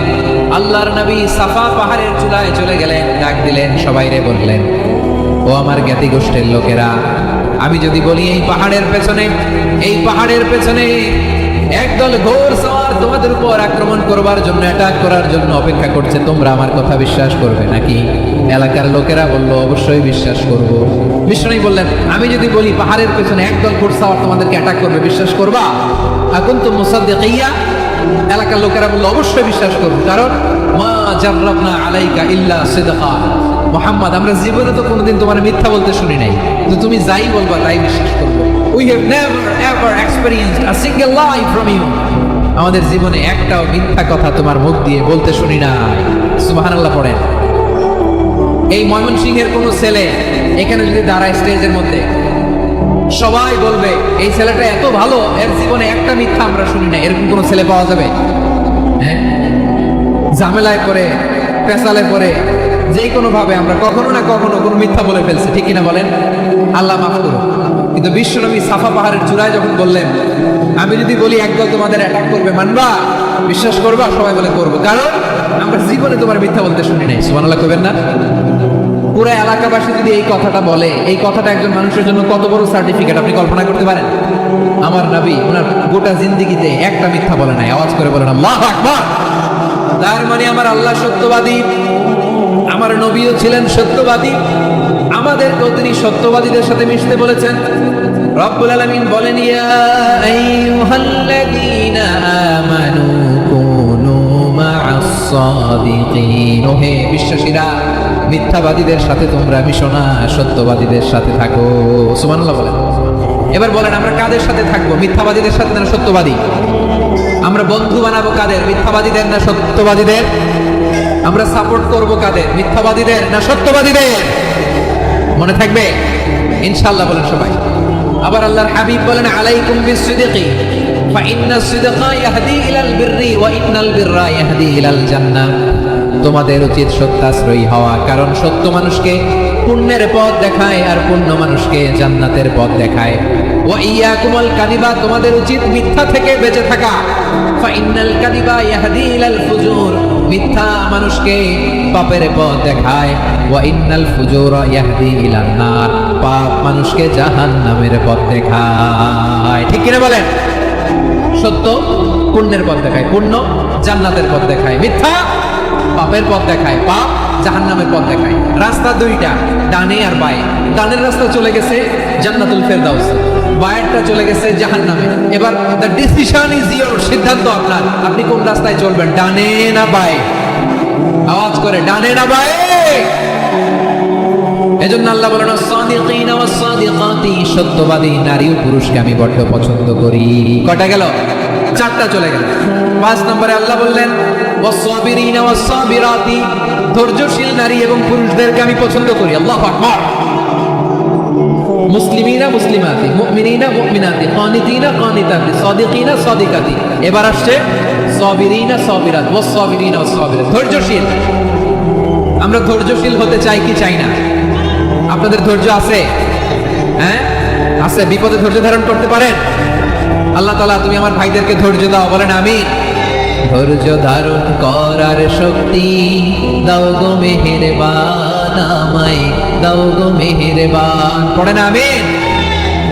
ধৈর্য ধারণ করার শক্তি দাও গো মেহেরবান, আমায় দাও গো মেহেরবান।